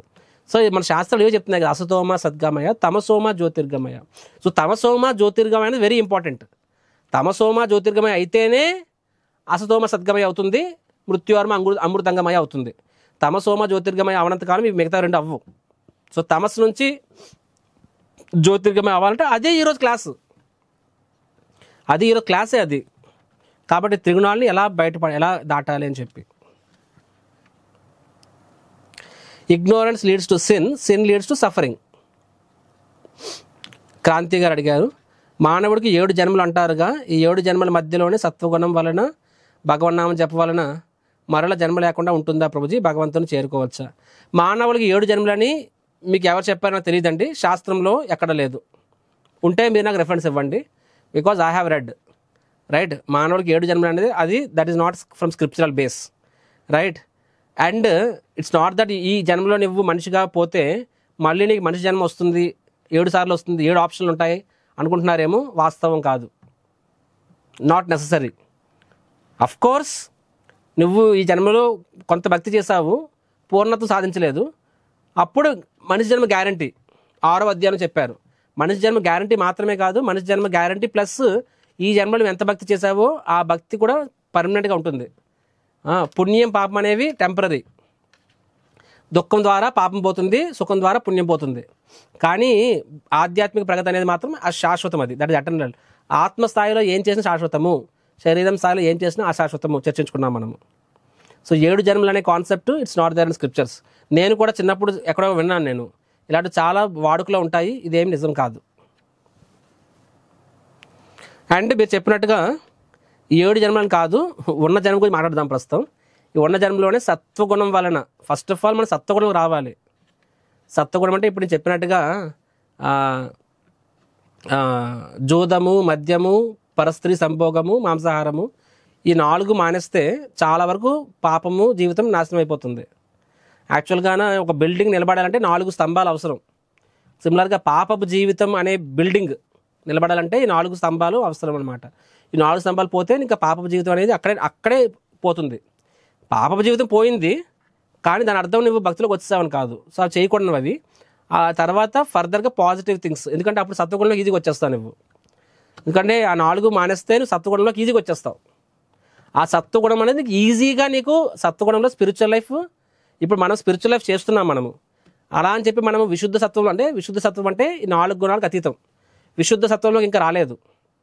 కానీ సత్వగుణము, విశుద్ధ సత్వం అనేది ఇక్కడ ఒక అడుగు మనము ఫర్ ఎగ్జాంపుల్ నడుస్తున్నప్పుడు 2 కాళ్ళు నేల మీద ఉంటాయి. నెక్స్ట్ అడుగు వెళ్ళినప్పుడు ఒక అడుగు గాల్లో ఉంటుంది, ఒక అడుగు నేల మీద ఉంటుంది. తర్వాత ఆ అడుగు వేరే నేల మీద పడుతుంది, ఇది లెగుస్తుంది. అదేవిధంగా మనకు ప్రస్తుతం 2 కాళ్ళు సత్వగుణం మీద ఉండాలి. తర్వాత మనం ఒక కాలుని నెమ్మదిగా లేపుతున్నాం, గాల్లో లేపి విశుద్ధ సత్వం మీద పెడుతున్నాం. విశుద్ధ సత్వం మీద పెడుతున్నాము అండ్ 2వ కాలుని సత్వగుణం మీద లేపుతున్నాం అనమాట. So that is a process. So spiritual life అంటే సత్వగుణం నుంచి విశుద్ధ సత్వగుణంకి వెళ్ళే ప్రక్రియ స్పిరిచువల్ లైఫ్. అంటే పూర్తిగా విశుద్ధ సత్వగుణంలోకి వెళ్ళినప్పుడు మనం సంపూర్ణంగా అప్పుడు మనకి ఈ త్రిగుణాలకు అతీతం అవుతాము. ఈ అహంకారం అనేది పూర్తిగా నాశనం అవుతుంది. అహంకారం అంటే నేను శరీరము, నేను భోక్త అని చెప్పి, నేను పురుష అని ఫీలింగ్ నాశనం అవుతుంది. ఆయన భగవంతుడి యొక్క సేవకుడిని అని పూర్తిగా మనం కన్విన్స్ అవుతాము. అప్పుడు నీ సటిల్ బాడీ, రేపటి క్లాస్లో ఇంకా డీటెయిల్ చూస్తాము. అప్పుడు నీ సటిల్ బాడీలోని కోరికలు ఏం మిగలవు, ఒకే కోరిక కృష్ణుడికి సేవ చేయాలని చెప్పి. ఆ కోరిక ఉన్నప్పుడు ఆ కోరిక చేయాలంటే ఈ భౌతిక శరీరం సరిపోదు. అప్పుడు నీకు ఆధ్యాత్మిక శరీరం వస్తుంది. దట్ ఈజ్ యాక్చువల్లీ ముక్తి. Okay, Rammurthy, yes. How can we know or differentiate whether we are సత్వ ఆర్ అబౌవ్ ఆర్ ఆల్ 3 గుణాస్? మన సత్వగుణంలో ఉన్నామో ఏ గుణంలో ఉన్నామో ఎలా తెలుస్తుంది అని అడిగారు. జవాబు సింపుల్ అండి. సో ఇన్ జనరల్గా ఇందాక చెప్పినట్టుగా యాక్చువల్గా 17వ అధ్యాయంలో వస్తుందండి. ఇక్కడ మనం ఏం చర్చించుకున్నాము? సత్వగుణంలో ఉండే అలవాట్లు అలా చర్చించుకున్నాము. 17వ అధ్యాయంలో సత్వగుణంలోకి వెళ్ళాలంటే ఏం చెయ్యాలి అనేది చర్చించుకుంటాం మనము. ఆ సత్వగుణంలో ఉండే వాళ్ళ అలవాటు ఎలా ఉంటాయి ఈరోజు కూడా చర్చించుకున్నాము. వాళ్ళ రిక్రియేషన్ ఎలా ఉంటుంది అవన్నీ చర్చించుకున్నాం కదండి. కాబట్టి చెప్పినట్టుగా మనం పుట్టుకతోనే మనము ఒక త్రిగుణాలలో ఒకటి ఎక్కువ ఒకటి తక్కువతో పుడుతున్నాం మనము. కొంతమంది సత్వం ఎక్కువతో పుట్టచ్చు, కొంతమంది రజో ఎక్కువతో పుట్టచ్చు, కొంతమంది తమో ఎక్కువతో పుట్టచ్చు, అలాగన.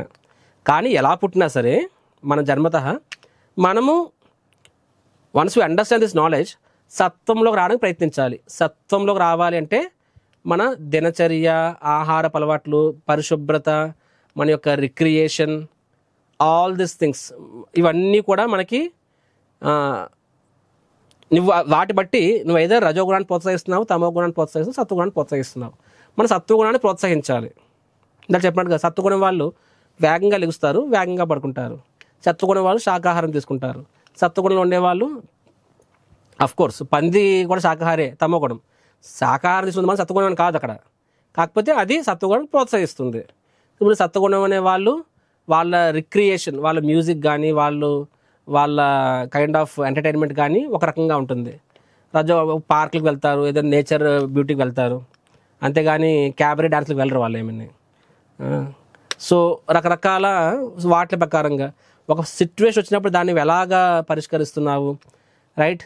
అంటే నీ యొక్క అలవాట్లు నువ్వు క్లీన్ పరిశుభ్రత తద్వారా కూడా సత్వంలోకి ప్రవేశించవచ్చు. ఇవన్నీ 17వ అధ్యాయంలో చూస్తాం మనము. ఓకే, సో ఈరోజు కృష్ణుడు సింపుల్ నేను చాలా ఎక్కువ చెప్పాను, కానీ వాస్తవం కృష్ణుడు ఈ అధ్యాయంలో ఈ త్రిగుణాలను మనకు పరిచయం చేస్తున్నాడు. అండ్ త్రిగుణాలని ఎలా ఒక వ్యక్తిలో ఈ త్రిగుణం ఎలా గుర్తించాలో చెప్పారు. తర్వాత ఈ త్రిగుణాలు ఎలాగా ఈ త్రిగుణాల యొక్క పర్యవసానాలు ఎలా ఉంటాయి అండ్ ఈ త్రిగుణాలు ఎలా అధిగమించాలి, ఇంతే చెప్పారనమాట. సో రేపటి క్లాస్లో 17వ అధ్యాయము చాలా మంచి అధ్యాయము, పురుషోత్తం యోగ. చిన్న చాప్టర్ కానీ అద్భుతమైన చాప్టర్. అండ్ 17వ అధ్యాయంలో ఫర్దర్గా త్రిగుణాల గురించి మళ్ళీ కృష్ణుడు చెప్తారనమాట. అప్పుడు మనకి పూర్తిగా అర్థమవుతుంది. Okay, so can we end the class today? సో ఇంకెవరైతే చేసుకోలేదో ఇంకొంత ఆన్సర్ చేయండి. మీన్ వాళ్ళ ప్రశ్న సమాధానం చెప్తాను నేను. సో అందరూ కూడా ఇక్కడ ఉన్న అందరూ కూడా పోల్ సబ్స్క్రైబ్ చేసుకోవాలి. ప్లస్ మార్నింగ్ రండి. మీకు సత్వగుణంలోకి రావాలి, సత్వగుణం నుంచి సత్వగుణాన్ని కూడా దాటాలి అనుకుంటే ప్రాక్టికల్గా ఏం చేయాలి, అలవాటు లేకపోయినా అలవాటు చేసుకోండి. మార్నింగ్ లెగి ఆన్లైన్ చాంటింగ్ సెషన్కి రండి. మార్నింగ్ ఆన్లైన్ చాంటింగ్ సెషన్కి రండి. తద్వారా మీకు తెలియకుండా మీరు ఆటోమేటిక్ సత్వగుణంలోకి వస్తారు నెమ్మదిగాను. ప్రభుజీ, మానవ జన్మ ఉన్నతమైనది అయినప్పుడు మేనరిక పెళ్ళిళ్ళు వల్ల ఎక్కువ డిజైబుల్ ఛాన్స్ ఉన్నాయి. వీటి గురించి మన శాస్త్రాల్లో ఏమైనా చెప్పారా? ఓకే, మేనరికం మంచిది కానీ చెప్పా లేదు, వాటి గురించి నాట్ డిస్కషన్. ఇంకా చెప్పాలి అనుకుంటే మేనరికం గురించి శాస్త్రాల్లో ఉంది. అర్జునుడు సుభద్రను వివాహం చేసుకున్నాడు కదా. సో అర్జునుడు సుభద్రను వివాహం అంటే సుభద్ర ఎవరు? కృష్ణుడి యొక్క సిస్టర్. అంటే మేనరికం అవుతుంది కదా అక్కడ. అంటే తన మేనమామ రైట్, కుంతి పుత్రుడేమో అర్జునుడు, తన యొక్క మేనమామ యొక్క కుమార్తెని వివాహం చేసుకున్నారనమాట. బావ మర్దళ్ళు అవుతారు ఒక రకంగా చూసుకుంటే. సో మీరు చెప్పింది దీన్నే మేనరికం అన్నట్లయితే ఇంకా మన శాస్త్రాల్లో ఆ సబ్జెక్ట్ ఉంది కూడా. సో ఆ రకం చూస్తే స్క్రిప్చరల్లీ ఇట్ ఈస్ యాక్సెప్టబుల్. కానీ ఈరోజు డాక్టర్లు మేనరికం వల్ల జన్యు సంబంధమైన సమస్యలు వస్తున్నాయని చెప్తున్నారు, నేను విన్నాను అది. సో వాస్తవంగా అది ఎంత నిజమో అబద్ధమో నాకు తెలియదు. బికాజ్ సైన్స్ అన్నది ఈరోజు ఒకటి చెప్తుంది, రేపు ఇంకోటి చెప్తూ ఉంటుంది. So it may be truth, it may be truth. I'm not authorized. నాకు దాని మీద ఇట్స్ నాట్ మై సబ్జెక్ట్. కాబట్టి ఇది రైట్ రాంగ్ అని చెప్పే ఇది నాకు అర్హత నాకు లేదు. కాకపోతే మేనరికం అనే కాన్సెప్ట్ శాస్త్రాల్లో ఉంది. మేనరికం వద్దు అనే సబ్జెక్ట్ అయితే లేదు, రైట్. మరి ఆయుర్వేదంలో ఉందేమో నాకు తెలియదు, నేను ఆయుర్వేదం చదవలేదు నేను. అది కూడా శాస్త్రమే. మేబీ మీరు ఆయుర్వేద డాక్టర్ని అడగండి, వాళ్ళు చెప్పగలరు దీని గురించి. Okay, can you please share the link for morning session? రోజు షేర్ చేస్తున్నారండి, మీరు ఒకసారి వాట్సాప్ గ్రూప్లో వెనక్కి వెళ్ళి చూడండి, you will find it. So నేను చెప్పినట్టుగా నా గ్రూప్ నుంచి కనీసం 50 మంది రిజిస్టర్ అవ్వాలి ఈ కోర్స్ అయ్యే లోపల. ఈ కోర్స్ అవ్వడానికి ఇంకా 5 రోజులు ఉంది, 4 రోజులు ఉంది ఇంకా. కనీసం 50 మెంబర్స్ రిజిస్టర్ అవ్వాలి. That is my desire. Okay, so 33 మందే పోల్లో పార్టిసిపేట్ చేశారు. ఇంకొంతమంది సబ్స్క్రైబ్ చేయలేదు, subscribe it. Okay, so thank you very much. Hare Krishna Krishna Krishna Hare Hare, Hare Ram Rama Rama Hare Hare. Shrimad Bhagavad Gita की जय, श्रील प्रभुपाद की जय.